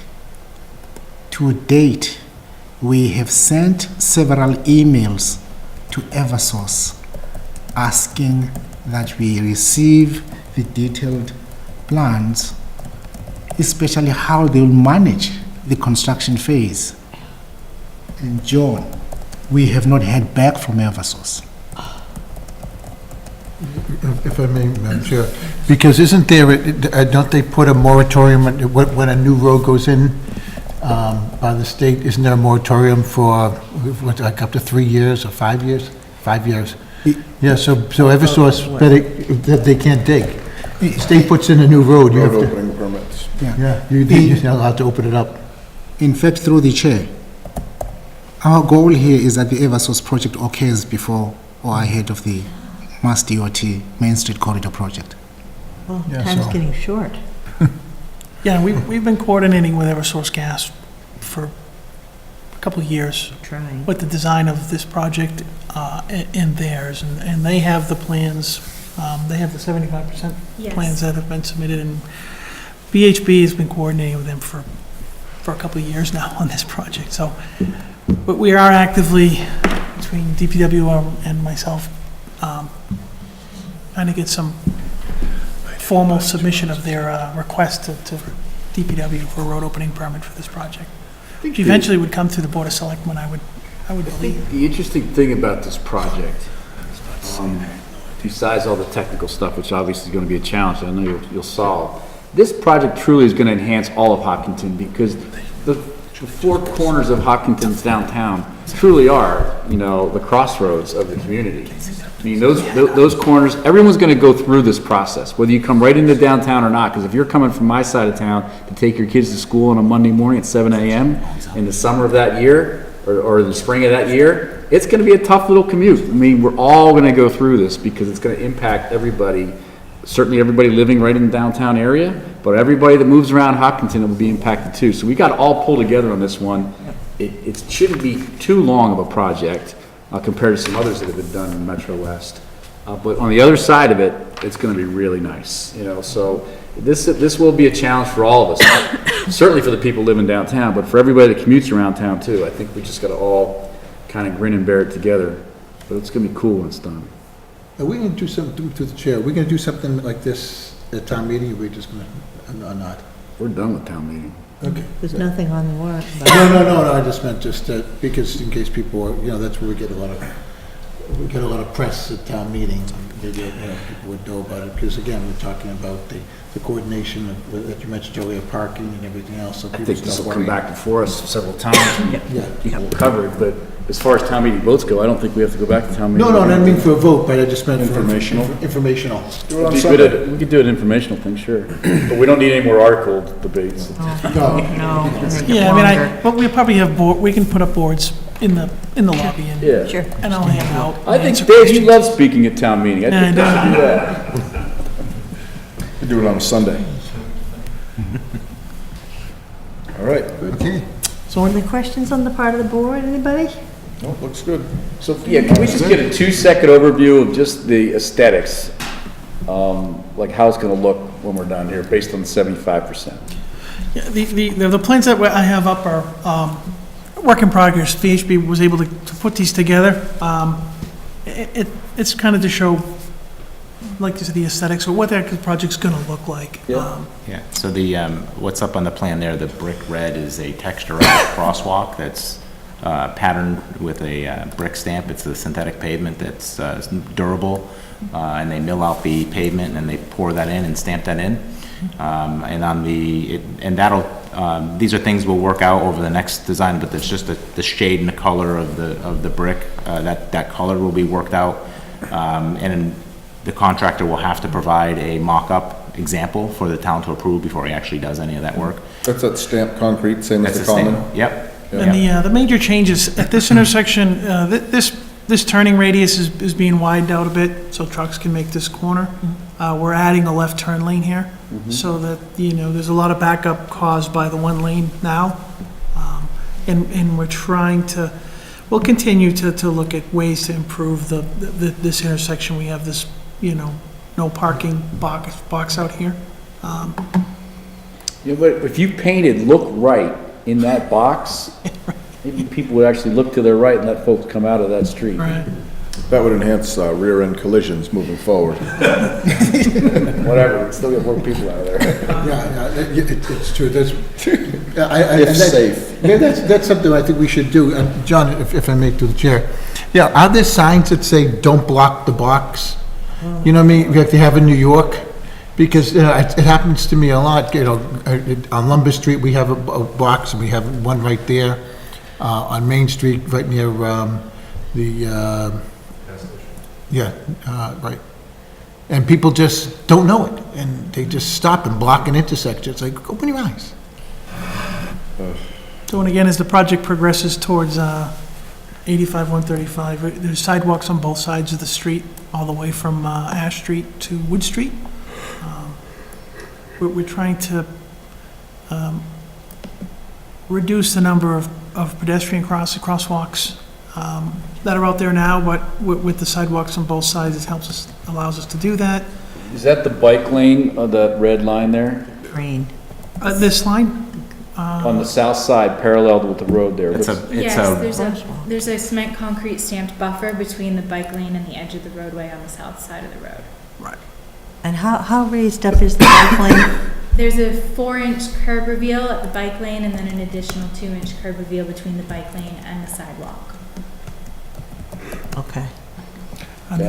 And where you show all these trees, I assume these are new trees. Yes, all the trees, the colored up trees on the plans are new proposed trees. There's one thing I'm never convinced happens in developments in general, is they show all these trees on plans. Yeah. And then you go through the neighborhood and you're like, where are all the trees? Yeah.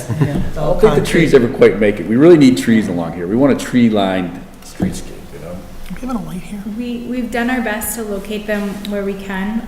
There are some limitations because of all of the underground utilities, and then in the first half of the project, the overhead wires do limit the placement in some locations, and making sure that we maintain an accessible route for the entire length. But we are doing our best to put back several trees, particularly in the downtown area. As you head further to the east, I believe there's several more trees in there. Steve can show you. Yep. Yeah, at the intersection, that's nice there on the right side. Where the gas station is now, that'll be good. So we're coming through, obviously, we have this newer green space in this area to the west on Grove Street. And then coming up, the right-of-way widens up as you go towards by Walcott and over towards the Common, so we'll be able to utilize until you get to the Common, where we can add a lot more trees. And there's some additional green space that we can do. Are you putting trees on the Doughboy Triangle? There are some proposed, however, we are planning on meeting with the Historic Commission to get their input. That's her. This is a work in progress. Good luck. They got this.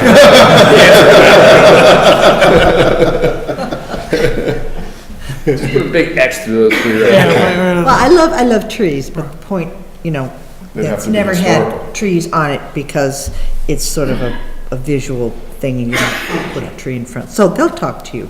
I was just. How about the 3 Claire right on the corner of the Common there and that new bump out? I don't care what you do over there. Just don't block the Doughboy. Okay. I would like to point out that those 3 trees are going in an area that's currently paved, so the view of the statue should not be. And the trees grow. Should not be. We should debate that at Historic. We'll debate that somewhere else, but.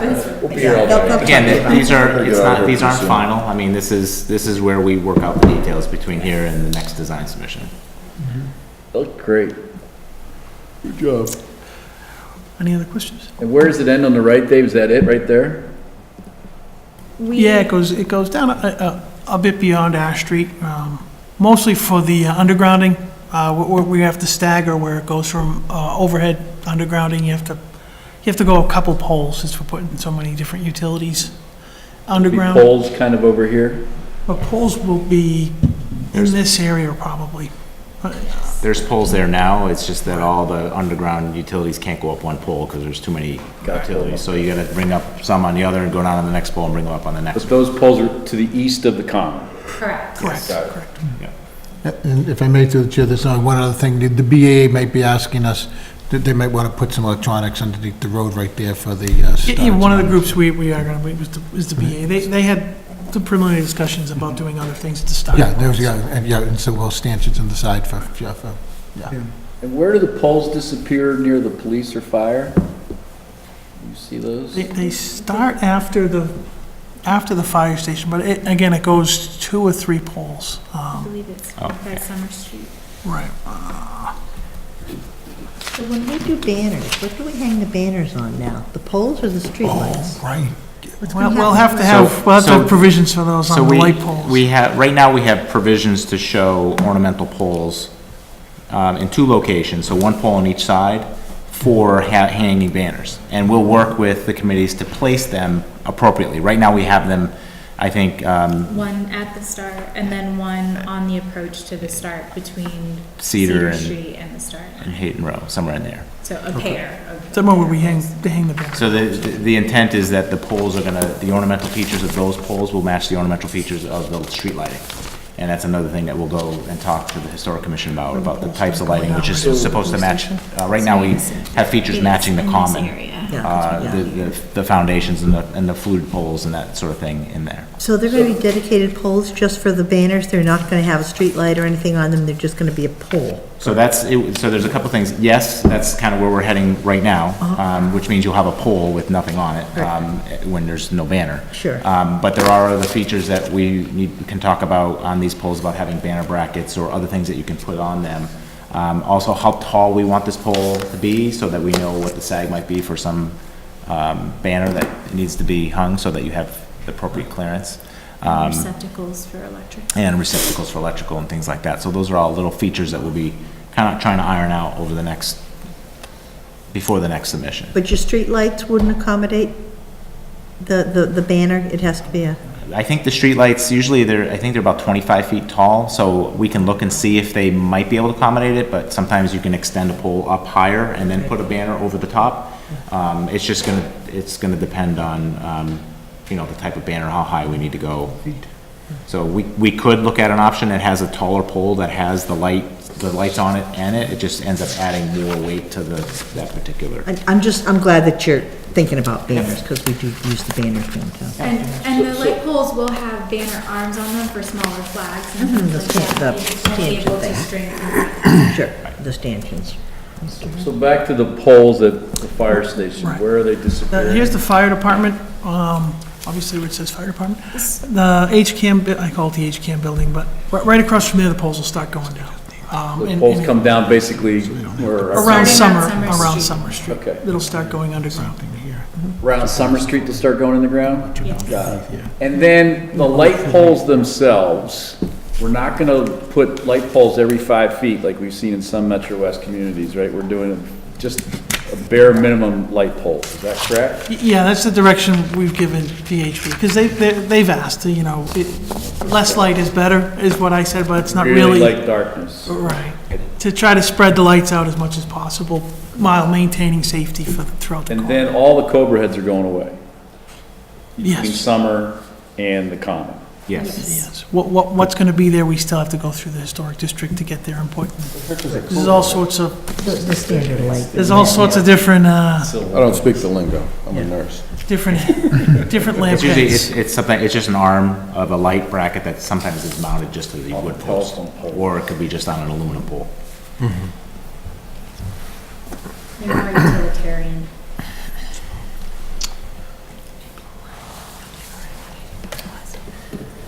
Are we good?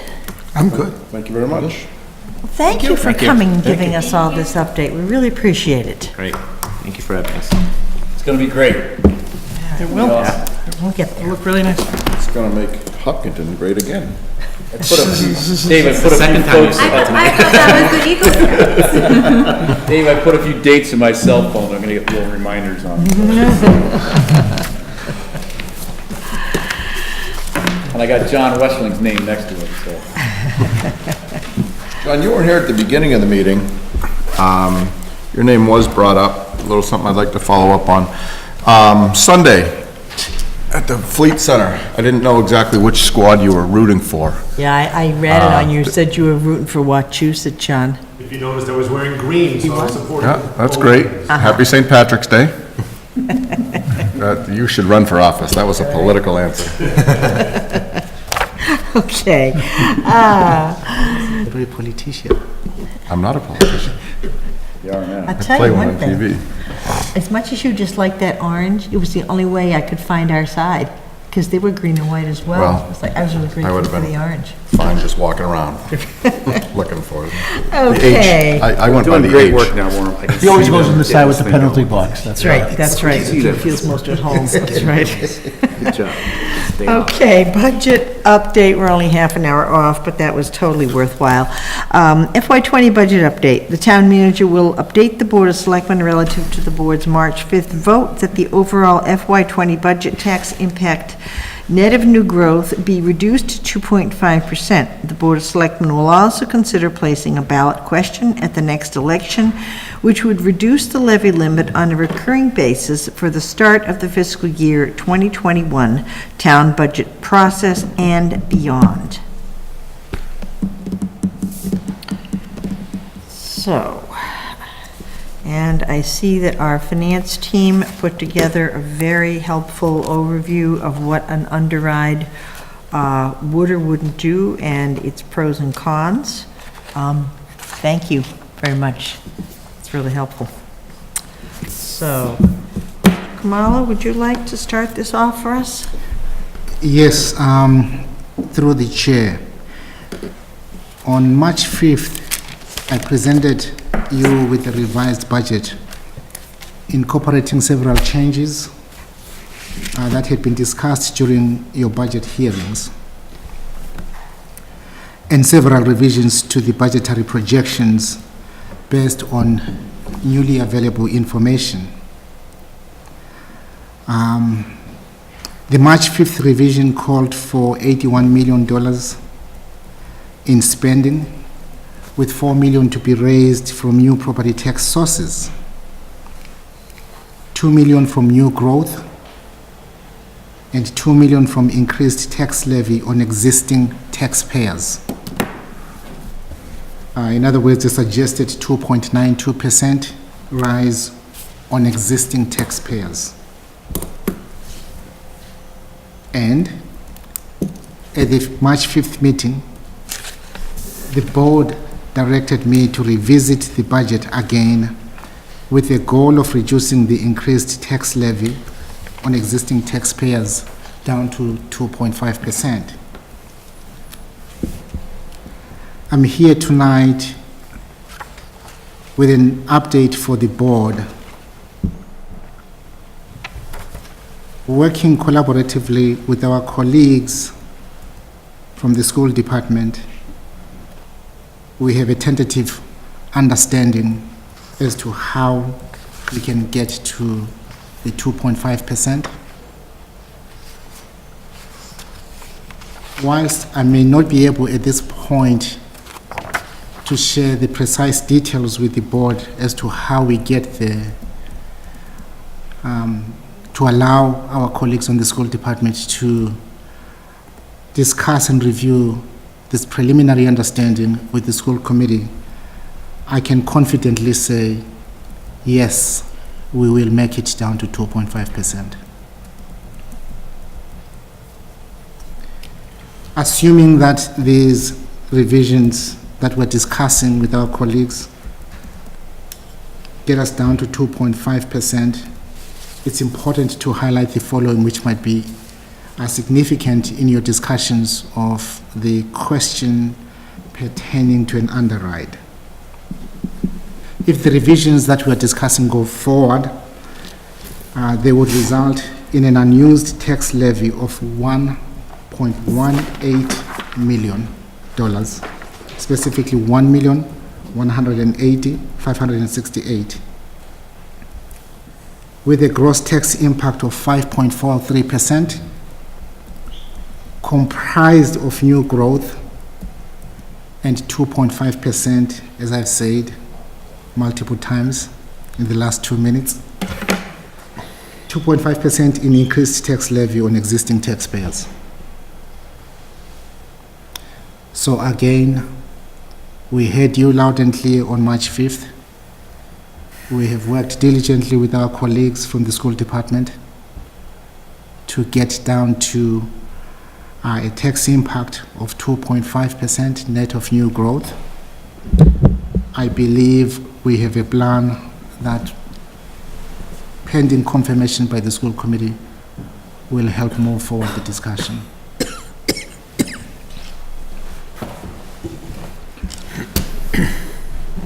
Okay. Mr. Hur? So I was not here on March 5th. I had some business to attend to and was out of town. I did watch the meeting on the following Sunday evening on HCAM. So we are watched on occasion. And I was very pleased with the budget discussion that took place. And I was very pleased, although they cut it off right at the good part where you're about to take the vote or something like that. That's when they went to Veterans Remember. But I got the gist of it. And the explanation that the financial team gave that evening was really clear, really concise, and I think very helpful to the residents. So I've heard a couple people comment that they got it that evening, having watched, and I watched it myself, and I thought it was a really good message. So thank you for doing that. I thought it was a job well done. And I was pleased that, you're coming back, and now I'm pleased that you're coming back tonight, Mr. Kamalo, and you're getting to that 2.5 number. I understand that these things need to be massaged, so we don't have to get into the detail of that. We'll let you handle it, at least I would. But I thought you guys did a great job on the 5th, and it sounds like we're on the right path here to get this done. Thank you. I just have one, just want to make sure that we're not impacting public safety or cutting out the, gutting the sidewalks like we did last year, making sure that, because I don't want to just kick the can down the road by trying to hit the 2.5%. It's laudable, but I just want to make sure that we're not kicking the can down the road when it comes to sidewalks and some of these other things that we did last year. In fact, through the chair, if I may, I think throughout the proposed FY20 budget discussions, the board has expressed support to the proposed expenditures and encouraged us to really look at the sources side of the proposed budget to help address the issues that you've identified. And we are continuing along those lines, namely finding solutions by addressing the sources. We've identified opportunities with regard to how we're utilizing free cash. We have also identified opportunities for funding some of the capital projects that we originally funded through free cash through other means. I can, at least perhaps without getting into details, express our continued support for public safety. In fact, we may be coming back to the board with an amendment with regard to the number of firefighters that we may be asking town meeting to authorize, driven largely by the grant opportunities that we're now pursuing. In other words, we've identified opportunities to utilize a grant process that would allow us to request 4 firefighters instead of 3. Again, I don't have the details yet. I'm just giving you a heads up that we continue to support public safety. We continue to address the question regarding sources. We're working diligently to find other ways of mitigating the tax impact on town residents. Very good. Thank you. I'm good, Madam Chair. Through the chair, I just want to say thank you for going through this extra effort, and I think it must have been incredibly frustrating to go through the whole budget process and then only to be told to cut it back a bit. I'm very impressed with what you've been able to accomplish. One thing that I just want to ensure is that you'd mentioned that you'd met with the school committee. I just want to make sure that we're not going to be diminishing any services from our public schools. I think that's one of the pride and joy that we have here. By reducing the, by going back down to 2.5. That point is well taken through the chair. I can share, again, without getting into details, that throughout this process, we have actually found other ways of funding a school project that, at least 2 school projects that we were not able to fund previously. So we're continuing to look for opportunities to enhance service provision. Excellent. Excellent. Thank you. So, Madam Chair, and with this march towards 2.5 for the existing tax base, and plus new growth, which has been great, and something that we have to consider as we consider other articles that may come before town meeting. You're also talking about the underride, an opportunity for another underride. Is that correct? On March 5th, the board asked the town manager to prepare a contextual explanation of how the board could evaluate the opportunity for an underride. Yeah, okay. So did you guys go, that part must have got cut off, that must have been after the budget piece. Did you guys get far into that, or no? There was not too much discussion about it. Mr. Tedstone proposed it, discussed it a little bit, but then decided that the best approach was to ask the town manager with the finance team to do an impartial analysis and give us the pros and cons, which is what we have now.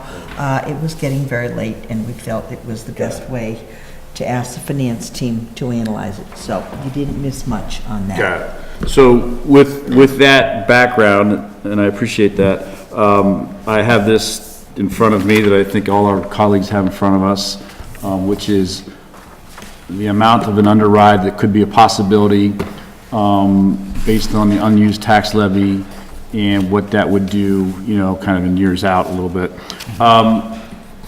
But I guess I'm glad Mr. Tedstone raised the concept of the underride. From my perspective, having been through these really lean years back on the board when we only taxed 1%, 1.5%, which created this, and then having a couple of underrides already under our belt, and watched how those underrides, while they were initially somewhat confusing to some of us, myself included, passing of the underrides, we learned, did not, end Hopkinton as we know it. Hopkinton has gone on, and Hopkinton is doing great. And economically, financially, we're doing very well. We're a very strong community. We've got great metrics. We've got a great bond rating, et cetera, et cetera. The underride, to some extent, in my mind, has kind of run its course. And I think, again, I'm glad Mr. Tedstone brought it up, because I think it's time that maybe we put the concept of the underride to rest in Hopkinton. It creates sort of it seems to be creating now more of a false cushion that while it's a reserve and it's still in the taxpayers' pockets, if we do the underride, it stays in the taxpayers' pockets and the reserve piece goes away. Mr. Kamala wants to get in on the act. Go right ahead. Yeah, if I may, I think you're referring to the excess levy. I'm referring to the excess levy, and that's why I'm talking about the underride. Yes, I appreciate, yes, sorry for the confusion. So I don't know about the timing of this year and the underride, Mr. Tedstone, and I see in the notes here this evening or the comments something about an FY21 implementation or something like that, or maybe I read something incorrectly. In fact, if I may, through the chair, we have shared with the board 2 documents regarding the underride.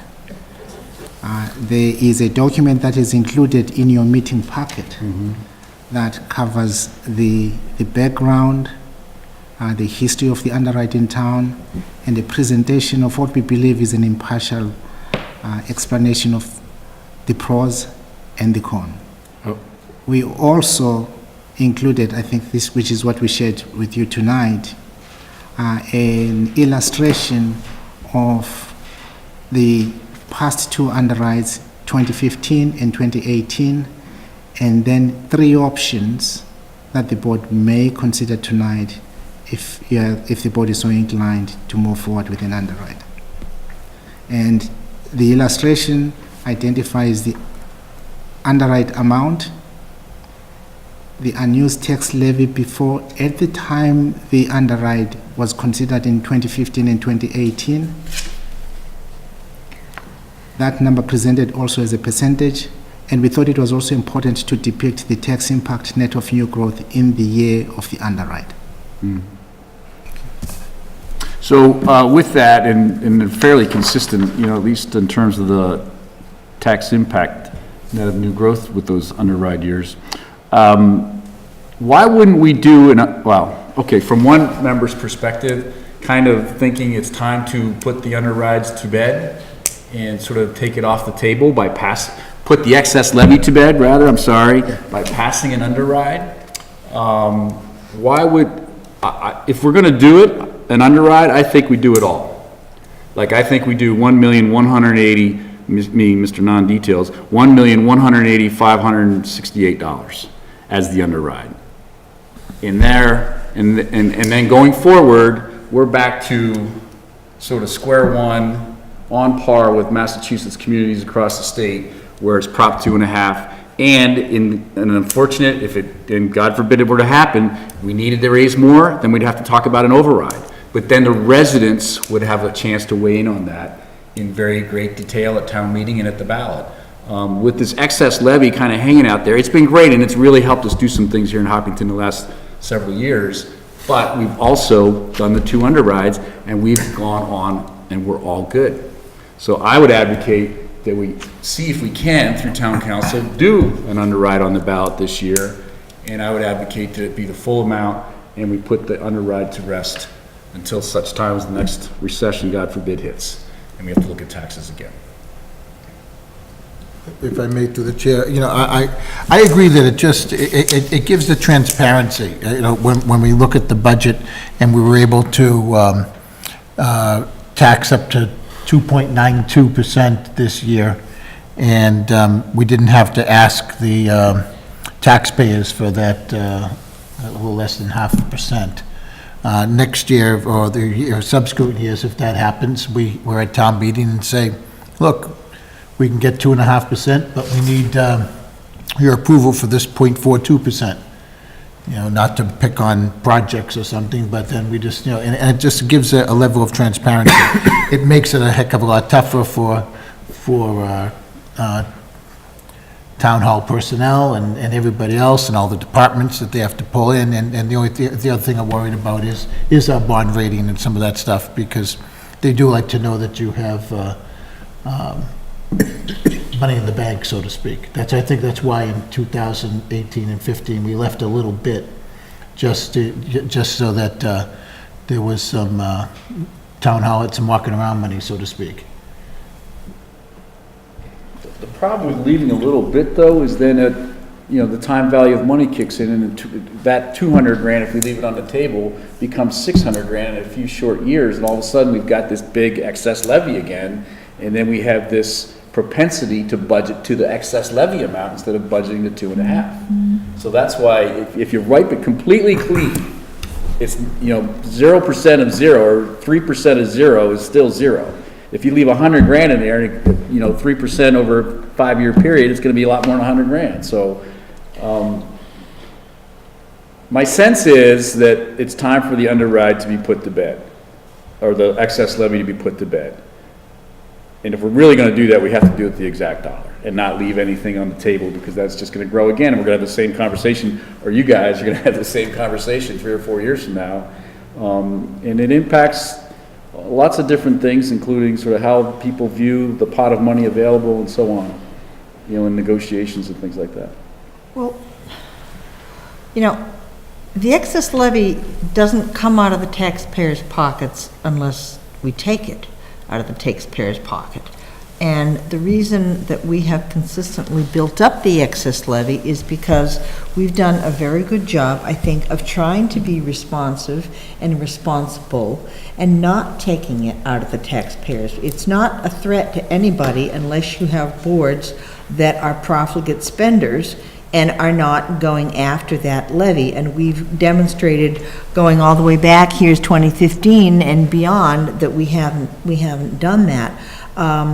Mr. O'Leary put forth a very good analysis here, listing the pros and the cons, and some of the cons speak to our financial strength and our bond rating, and how having that cushion, especially in things like the fact that our stabilization fund isn't where we need to be, or if some other expense came up that we really did need the excess money, or for instance, looking at the kind of growth in our school population, some of the building projects we're going to have to be taking on. There might be some cases coming down the road where we would need to have that excess cushion, and understandably, you have to be responsive to your taxpayers, but there was a case to be made for a financial strength of the organization. I'm new to this.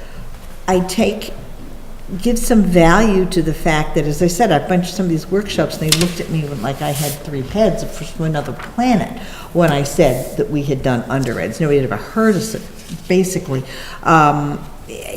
In Mr. O'Leary's analysis, he talked about how out of 351 cities and towns in the Commonwealth, only a handful have ever done underwrites, and I think Hopkinton and 2 other communities are the only ones that have ever done more than one. Does that say something about wisdom? It sounds great, let's just wipe it clean, but does that say something about wisdom in fiduciary responsibility if we are going that far outside the mainstream? I also find it interesting that when we asked the financial team to do this analysis, and they gave us 3 different options to show the different effects, starting with removing $250,000, then $500,000, then $1 million. Not a single one of these actually toyed with doing the entire thing. I'd be interested to hear from our financial team what their thoughts are. Nobody even looked at wiping the whole thing clean. Why is that? Do we feel that really is a bridge too far? It's a risk? I mean, we're clearly way outside the mainstream. So prior to 2000 and, when was the first year we did the override? 15, where it was 1250. Well, actually, prior to 2008 or 9, when we first didn't tax up to the full 2.5. And for the 300 or approximately 300 years prior to that, there was no underrides in Hopkinton. Mm-hmm. So Hopkinton can live without an excess levy. Mm-hmm. We've proven that for 300 years, right? And we can continue at 2.5% to run a very effective government. Maybe some years we can run it under 2.5%, depending on the economy. So we can live without an excess levy sitting out there. We have done it for 300 years. We had to do it here with underrides and excess levy over the last 10 years following the Great Recession, or in the middle of the Great Recession. We acted appropriately, I think, and then we created excess levy, and then we addressed it through the 2 underrides. The other point made was the cushion. If we need to build a new school, we're doing a debt exclusion, which is outside the operating budget, which is above the 2.5, I get it, but that's for a project, and the voters will decide if they want to build a new school or not, or add on to Elmwood School, whatever it is we're going to do. So there's ways to access additional funds from taxpayers when we have a situation arise that the excess levy doesn't have to be the way to pay for it, and a debt exclusion can be the way to pay for it, especially for big projects.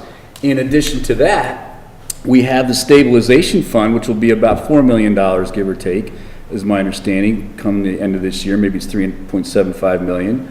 That's a lot of cash sitting there for emergencies too. So I understand the metrics that the MMA puts out there and the bonding companies put out there. They're all in the business of creating those metrics to generate revenue for their organizations. That's what they do.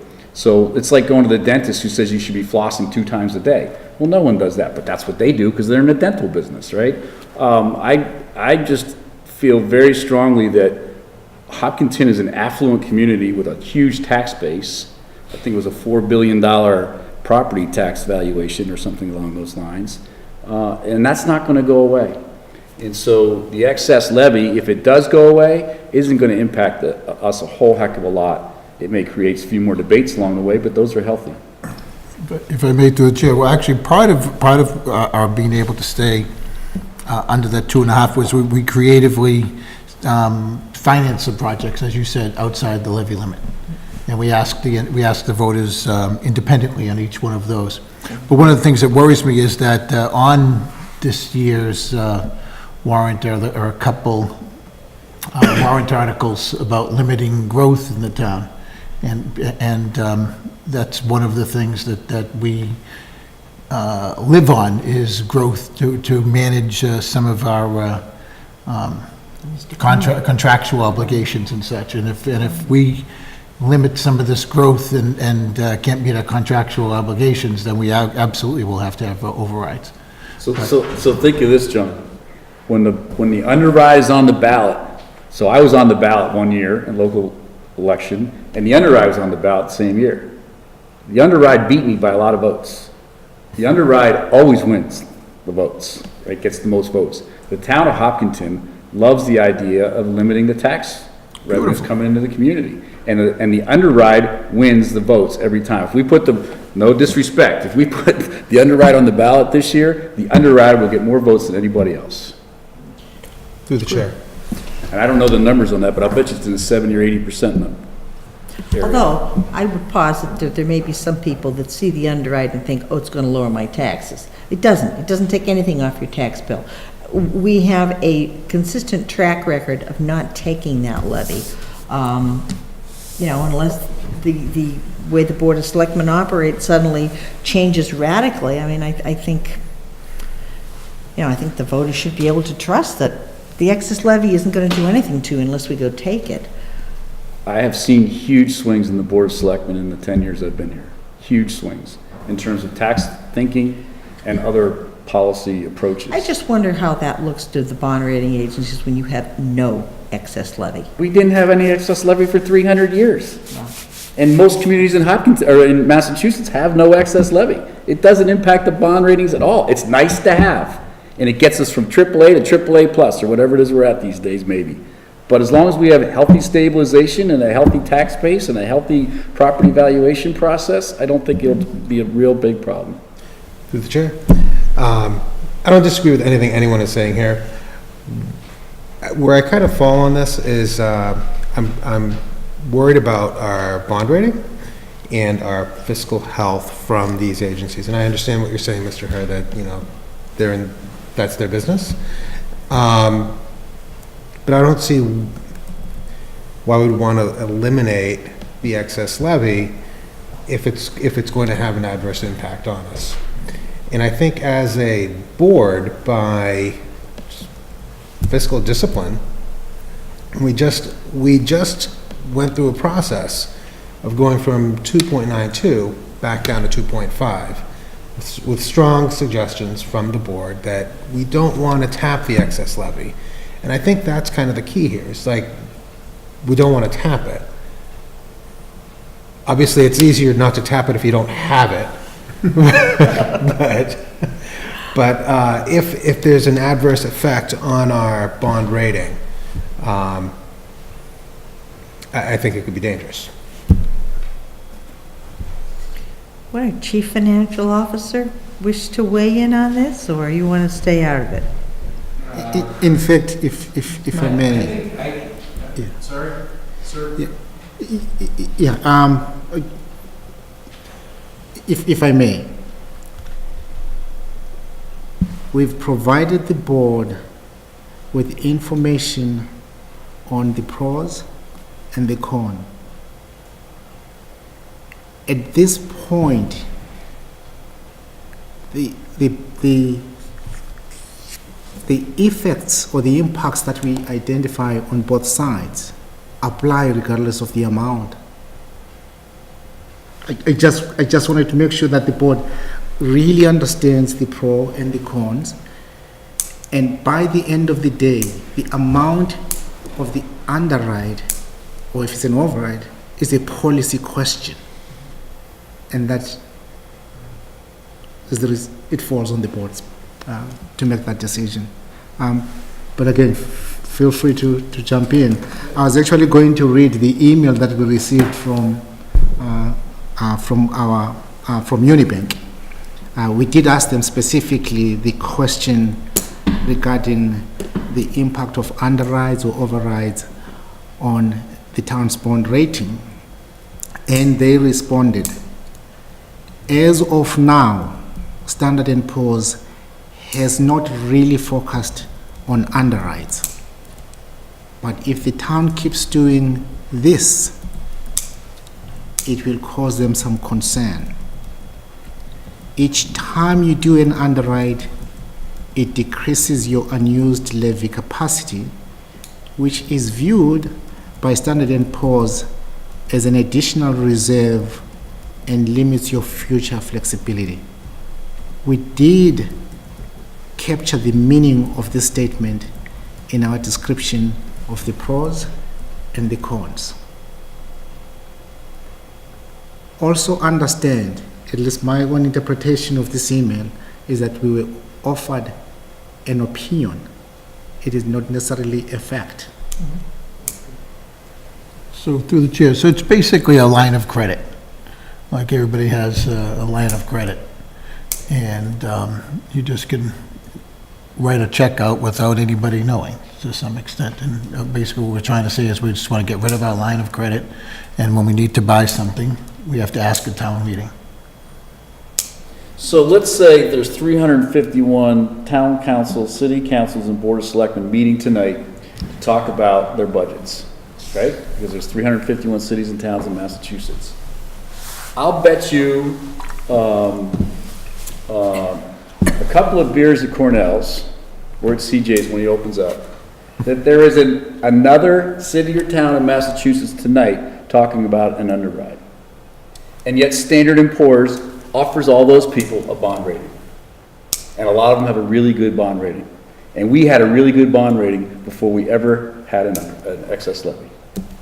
So I understand what they're saying, but I don't think that taking the excess levy off the table is going to negatively impact our finances in any way, shape, or form.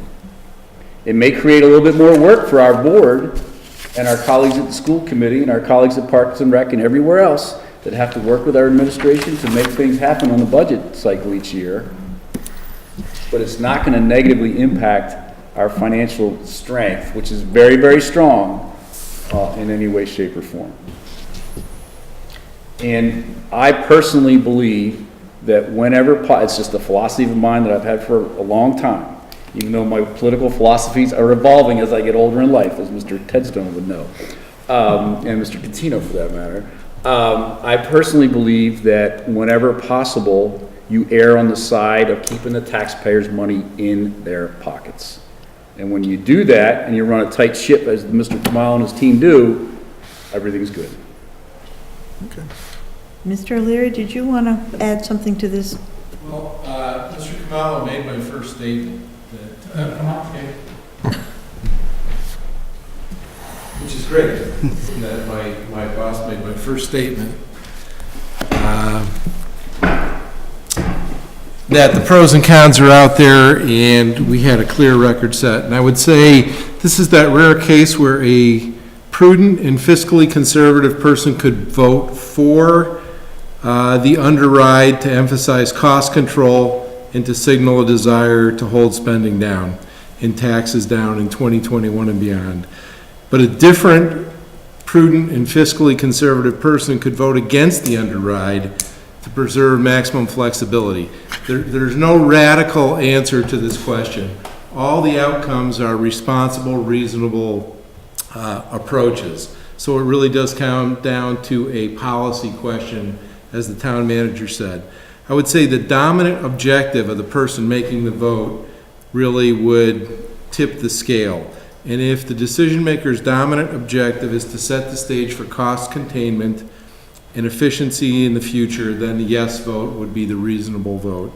And if the decision maker's dominant objective is to preserve maximum flexibility to respond to exigent circumstances in a timely manner, then a no vote is reasonable. I don't think there's a bad vote. I don't think there's a crazy vote. I don't think there's an irresponsible vote on this. It really goes to whether your dominant focus is on maintaining the organization's flexibility or on setting the tone for cost control in the future. And I want to say either way, as has been pointed out, the town of Hopkinton is extraordinarily stable. With or without the underride, I would invest my family's own money in the town or in the town's bonds, and I would suggest to anybody else that is perfectly safe and reasonable to do that. So it really comes down to what your focus is as decision makers, whether you wish to preserve the board's flexibility or whether you wish to take an approach where there's more restriction for increased spending in the future. No wrong answer here, I don't think. Well, I would have to say, based on the analysis you gave us, I'm surprised that now we're talking about eliminating entirely. I wasn't looking at an all or nothing kind of a proposal. Based on some of the pros and cons that you set out, I would be more comfortable kind of splitting the difference with something that allows us some financial cushion, and based on what Unibank has written to us with a warning, which, that doesn't come out of nowhere, that comes from a broad body of experience. I still maintain that the money is in the taxpayer's pocket all the time. It's only out of their taxpayer's pocket if we take it, just regardless of the size of the excess levy. Nothing comes out of the taxpayer's pocket and nothing reduces your taxes. It's all the same until we take it. And we have a solid track record of, I think, being very fiscally responsible in not taking it, and there's no reason. Boards change certainly, but historically, going back many years, we have been responsible in not taking that. So that's where I stand. I would not be uncomfortable with some reduction, but the concept of wiping it out completely, I think, is a little too radical for my fiscal sense right now. I think having sat through the years when we weren't taxing to the max, the 2.5, and then the excess levy was created, and then the underrides, and leaving some on the books, which I voted to do, to Mrs. Wright's point. I have voted in the past to leave some on the books. My thinking has evolved, and I've watched sort of how the excess levy is viewed in the community and how it impacts certain things that go on as we manage the community, that it's time that we do clear it.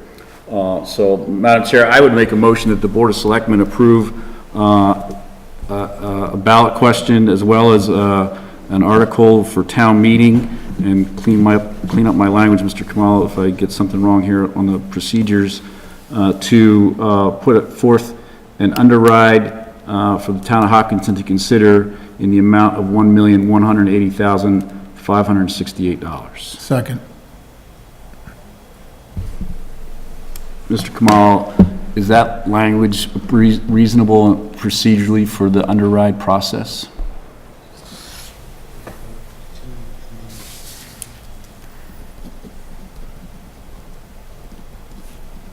I believe so. I think it is. I mean, It identifies, your motion identifies setting a ballot question. It identifies including an article, as well as an amount of the override. Underride. Yes, of the underride, sorry. See, this is what happens, right there. Yeah. And I agree with the CFO and his point that neither vote is a bad vote. I agree with that, because I've done it both ways. Tonight I'm advocating that we clear fully. I have advocated in the past to leave money there for that cushion, but I think the recession is behind us now. The cushion is there in the valuations of the community. The cushion is there in stabilization. I was on this board when stabilization was under $1 million. I was on this board when our stabilization account was about 700 grand, if I remember correctly. So it was very low, because we were taking money out of stabilization to balance the budget. We had those years too. You know, so I've seen it from a lot of different angles, and my gut tells me, and my analysis of the numbers and the process that we go through annually, that it's time to clear it fully. But I don't think there's a wrong vote here, I really don't. Right, no, you described it perfectly, because I was talking out both sides of my mouth for a little while there.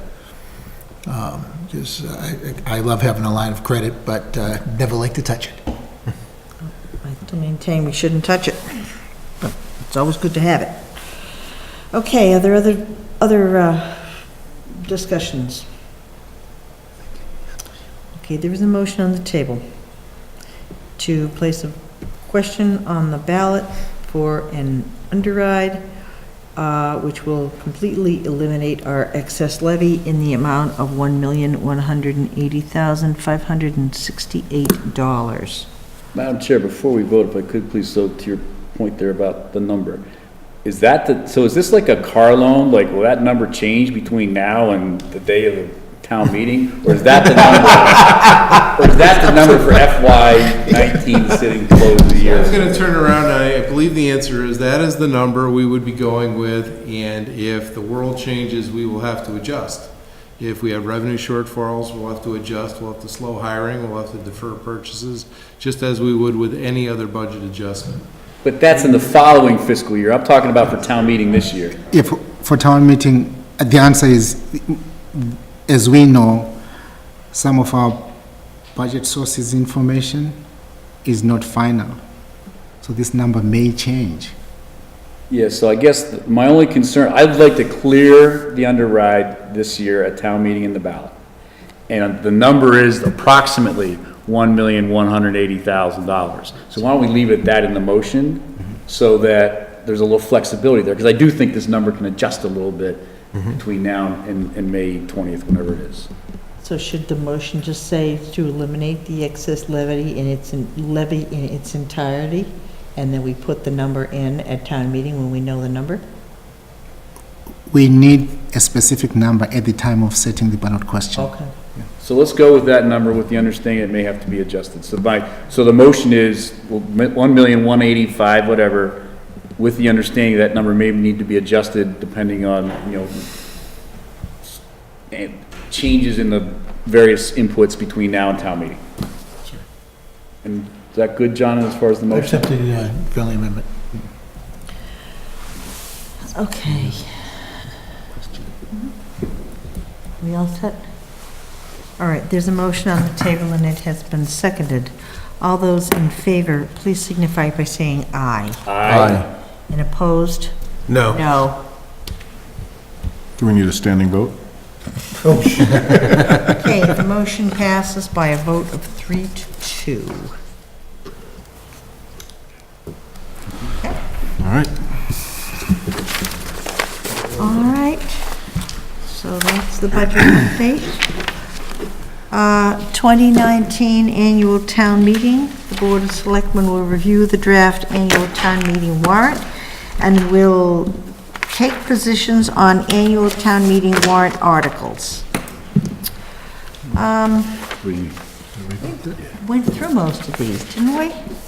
All I saw were kennel bylaw, which we did, Fruit Street, which we did. Oh, I guess we didn't do Chamberlain Street or municipal parking.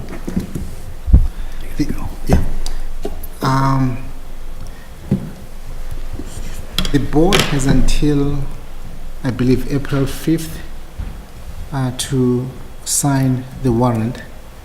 And also, the board has until perhaps 14 days before town meeting to take positions based on the motions.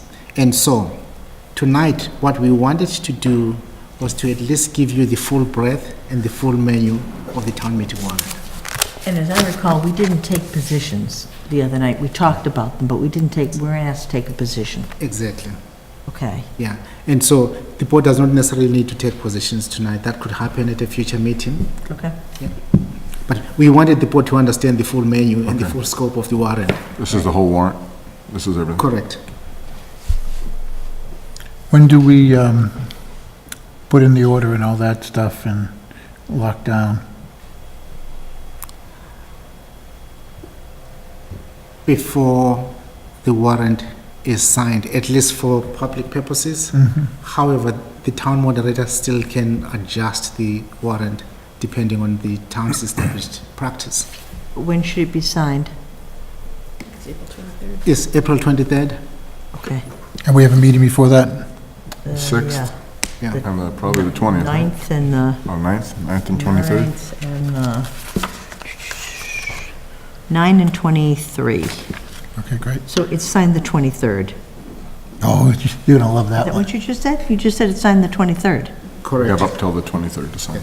Is that when you have to initial every single page? Yes, and the Madam chair Chair, that's a fun is job. ready to do that. Yeah. You forget what your initials are at one point. Okay. So this evening, it was presented to us in our packet. Are we here to discuss anything, or? Again, the idea was for the board to understand the full scope. If in your review of the warrant prior to tonight's meeting, you picked up anything that you'd like to bring to our attention, now is the time to do so. Well, I did see one thing, which was the article on a feasibility study for Center School did not have a sponsor. And I don't know, Mr. Kamala, what entities you were thinking would be appropriate. I was wondering if that should be sponsored by the Board of Selectmen. We're the ones that constituted and appointed the Center School Committee and received their report. Would we be appropriate, or did you have thoughts on the best sponsor? Yeah, there are two options. It could either be the Board of Selectmen or the Permanent Building Committee, or a jointly sponsored article, where both the Board of Selectmen and the Permanent Building Committee sponsor the article.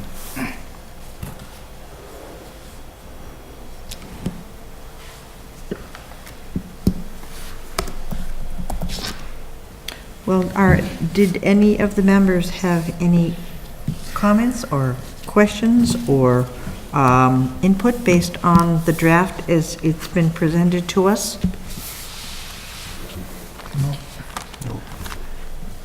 So it appeared to me that a number of articles are now there as borrowings that had been on the pay-as-you-go. Is that right? Wasn't it? Did we move some of the pay-as-you-go things to borrowings, or am I not? Or were those all borrowings? Specifically, there's one article that we're currently discussing with our colleagues from the school side that may shift from pay-as-you-go to a borrowing. Okay. Yes. Excellent.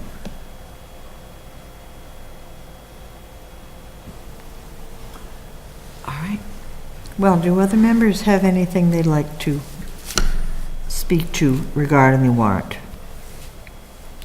Not at this time. Nope, I'm good. Good so far? Okay. All right. Having said that, then the town manager's report. Item A is a notice of intent to sell 3 Oliver Lane. The board may exercise the right of first refusal for the affordable dwelling unit which owner wishes to sell. See, it's a 4-bedroom house with a, at 192,270. And it was presented to the Affordable Housing Trust Fund on February 27th, and a response from the town is due on March 28th. So, has the Affordable Housing Trust Fund weighed in at all? What did they do with it? They Nothing? did not respond. So I understand what's going on here. It's an affordable unit, so it has to be sold as an affordable unit. So, I'm not quite, I don't, forgive me, I don't completely understand what we're doing here. It can't be sold in the open market. Are they asking the town or the Affordable Trust Fund to buy it, or are they? So the deed writer provides that when something is the owner wants to sell. Right. The state sets the price and gives the town the option of exercising a right of first refusal, so that if the town wants to find a qualified buyer. If the town passes, then it goes to the open market and works with the state, and they find the qualified buyer. So either way, it remains affordable. Okay, so it stays affordable.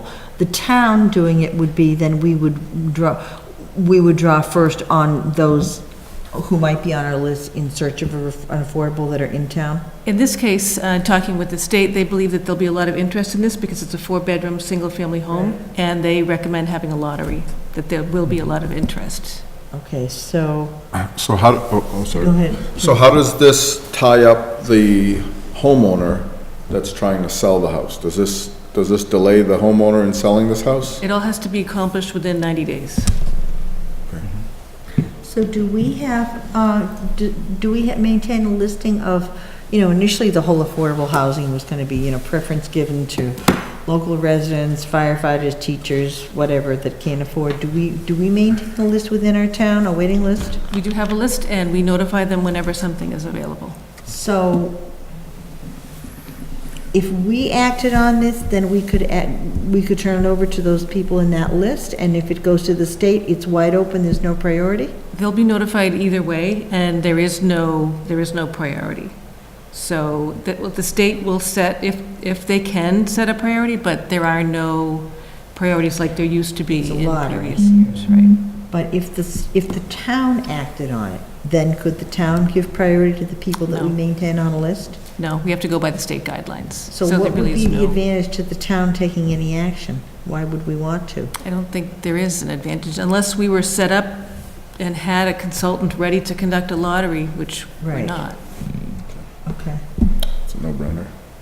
So there's no real advantage to us, no reason we would take any action. It's gonna be the same either way. Okay. Through the chair, I've actually represented a number of folks buying properties such as this that are affordable. I don't see any advantage for the town taking it. There is a process, there's an agency who knows what they're doing, and it's certainly, that they have the guidance to kind of take you through that whole process. And whereas the town, if we were to do it, if we were to exercise our right of first refusal, I think we'd be leaning heavily on the state anyways of how to proceed.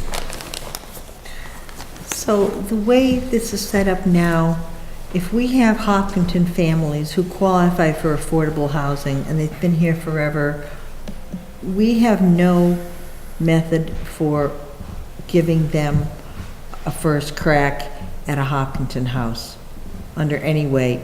Everything's wide open. It could be someone from Bridgewater, and there's Hopkinton residents that qualify that don't have any leg up on staying in Hopkinton through affordable housing.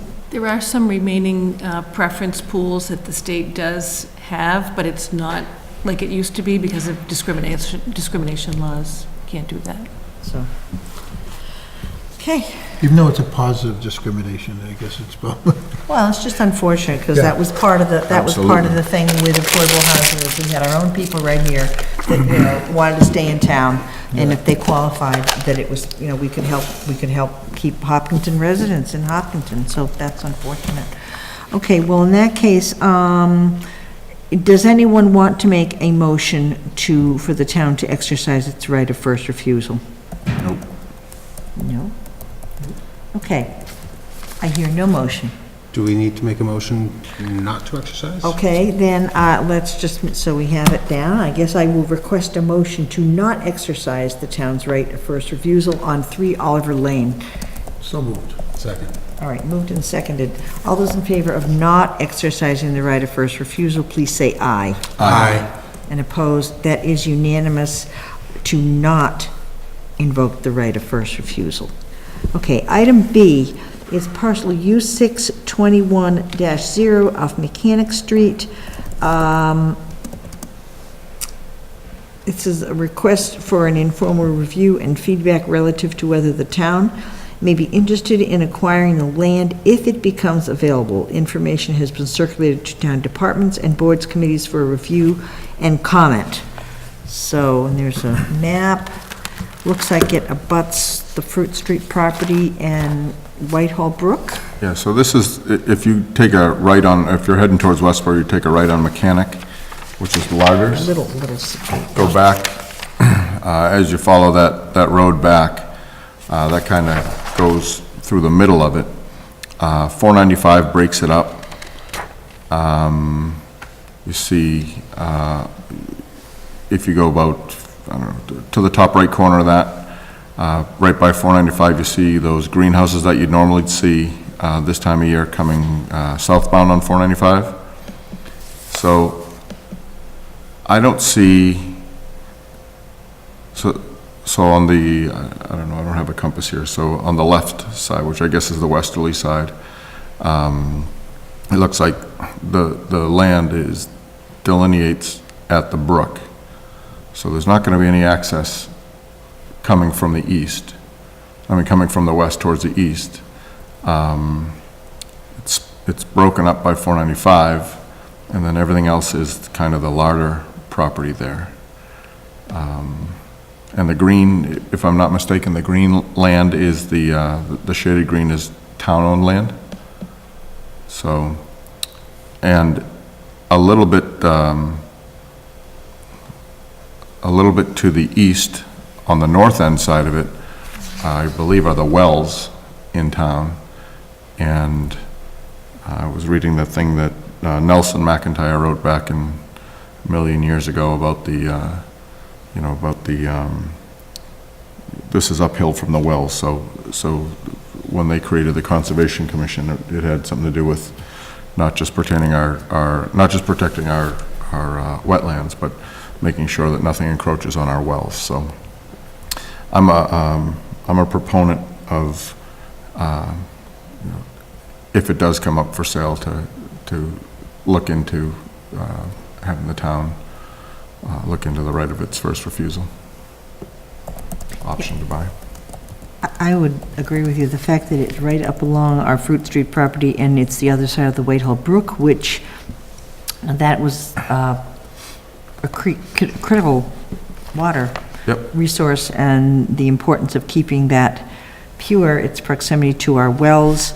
If that were or could be developed in some negative fashion and could impact Whitehall Brook, I don't know all the details on this. I think it needs more investigation by conservation or other bodies that are more qualified than I am to assess it, but just its proximity to Whitehall Brook and our Fruit Street land would, in my opinion, make it certainly worth taking a closer look at this. Good. From a water resources protection standpoint. I'd like to add that from my former life at the DEP and water resources protection, that was actually one of the goals, I wouldn't say a requirement, but one of the goals for municipalities is that if you have a town-owned well, the town should strive to acquire ownership of the Zone A of that well. So basically, if you're drawing from there, there's a circle around it that the towns should own so we could restrict development and prevent contamination. So I would be in favor of exploring this as well. I think it's good. Okay. Worthwhile. So, motion? Tina, do you have any? No, I was just trying to see access. I've driven down there before to Mechanic Street. Get very far. It's a bad road to drive. You gotta have a truck. Yeah. To drive down it. Good look at it, John. No, coming right up, right behind the fire station. Yeah. Yeah. No, I've driven down there before. So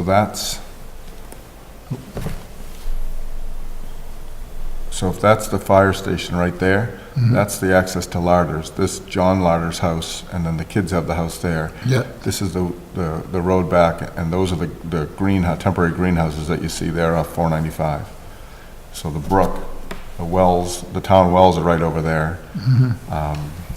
Okay. It's definitely, let's look into it. Well, it looks to me like we don't need a vote. They're just looking for informal review and feedback. Correct. We are not asking for a formal vote. I think, understand from the board's comments that we need to continue the informal conversations with other town entities. Right. At some point, we will formulate a formal response that we'll bring back to the board and then, at that point, forward it back to the property owner. Okay, well, clearly there's been a positive response on the part of the board. to look into it further. Absolutely. So I think that's all we need, to do right now on that. So, that's all that's here. Anything more, Mr. Kamal, on town manager's report, that any surprises up your sleeve that's not on the? Yes. I sent an email to the board regarding an idea that has been put forth by Representative Dykeman's office. There's an opportunity to expand the Green Communities grant, and her staff has contacted Town Hall to see if Hopkinton could be the venue for announcing this expansion. Does that need to be an action item right now, or? Just wanted to get an indication from the board. I'm ready to respond. You may recall when the Green Communities grant was actually announced for the first time, it was done here in Hopkinton in front of the police station in celebration of the solar panels and the other green initiatives that the town had already undertaken. Well, we do like renewable energy. I confess, you sent it and I looked at it and then didn't look at it carefully. So is this just, because I confess I haven't read it, is this just a kind of an overall statement that we make? Does it carry any strings attached? Well, I believe it's if the community is so inclined and this is consistent with the town's mission and vision, this would be appropriate branding. Secondly, it's also an opportunity for us to celebrate with the rest of the Commonwealth the accomplishments that we've made relative to being a certified green community. And then thirdly, if the bill moves forward in terms of expanding the emissions component of the green community grant process, we will be applying for those grants. So Okay, so I think this is a win for the town. So there are opportunities attached, but there are not necessarily any new requirements imposed. Like if you sign on to the green community, then you suddenly have some things you have to comply with or do with your buildings, or any obligations. No, It's on a stretch or something. I think that's what you're talking about, stretch build requirements and all that kind of stuff. And in fact, at this point, there's no requirement on the town to do anything. They're simply announcing that the Green Communities Grant Program is expanding.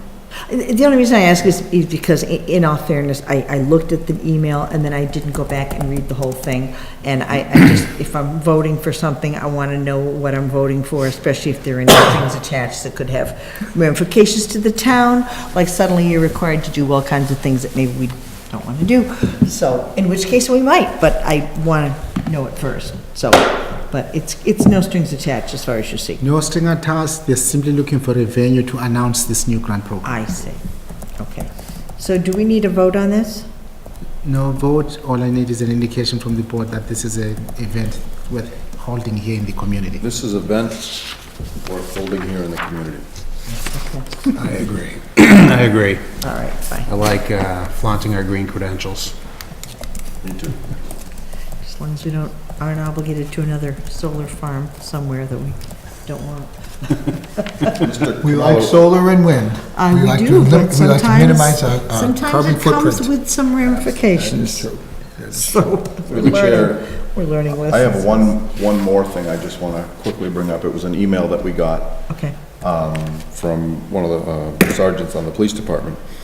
On February 22nd, there was a house in town that was bought by the Gary Sinise Foundation. Yes. And he's an actor that buys homes through his foundation, fixes them up, and makes them into move-in condition for veterans.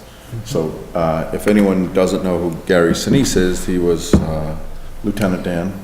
In Forrest Gump? Yeah, and in just a ton of other movies and TV shows, and he's just he's magical for the veterans and the soldiers returning, and it's just awesome to see Hopkinton on his roadmap that he picked up one of these houses and he's going to fix it up and make it livable for some veterans. Yeah, so it's absolutely awesome. I would love to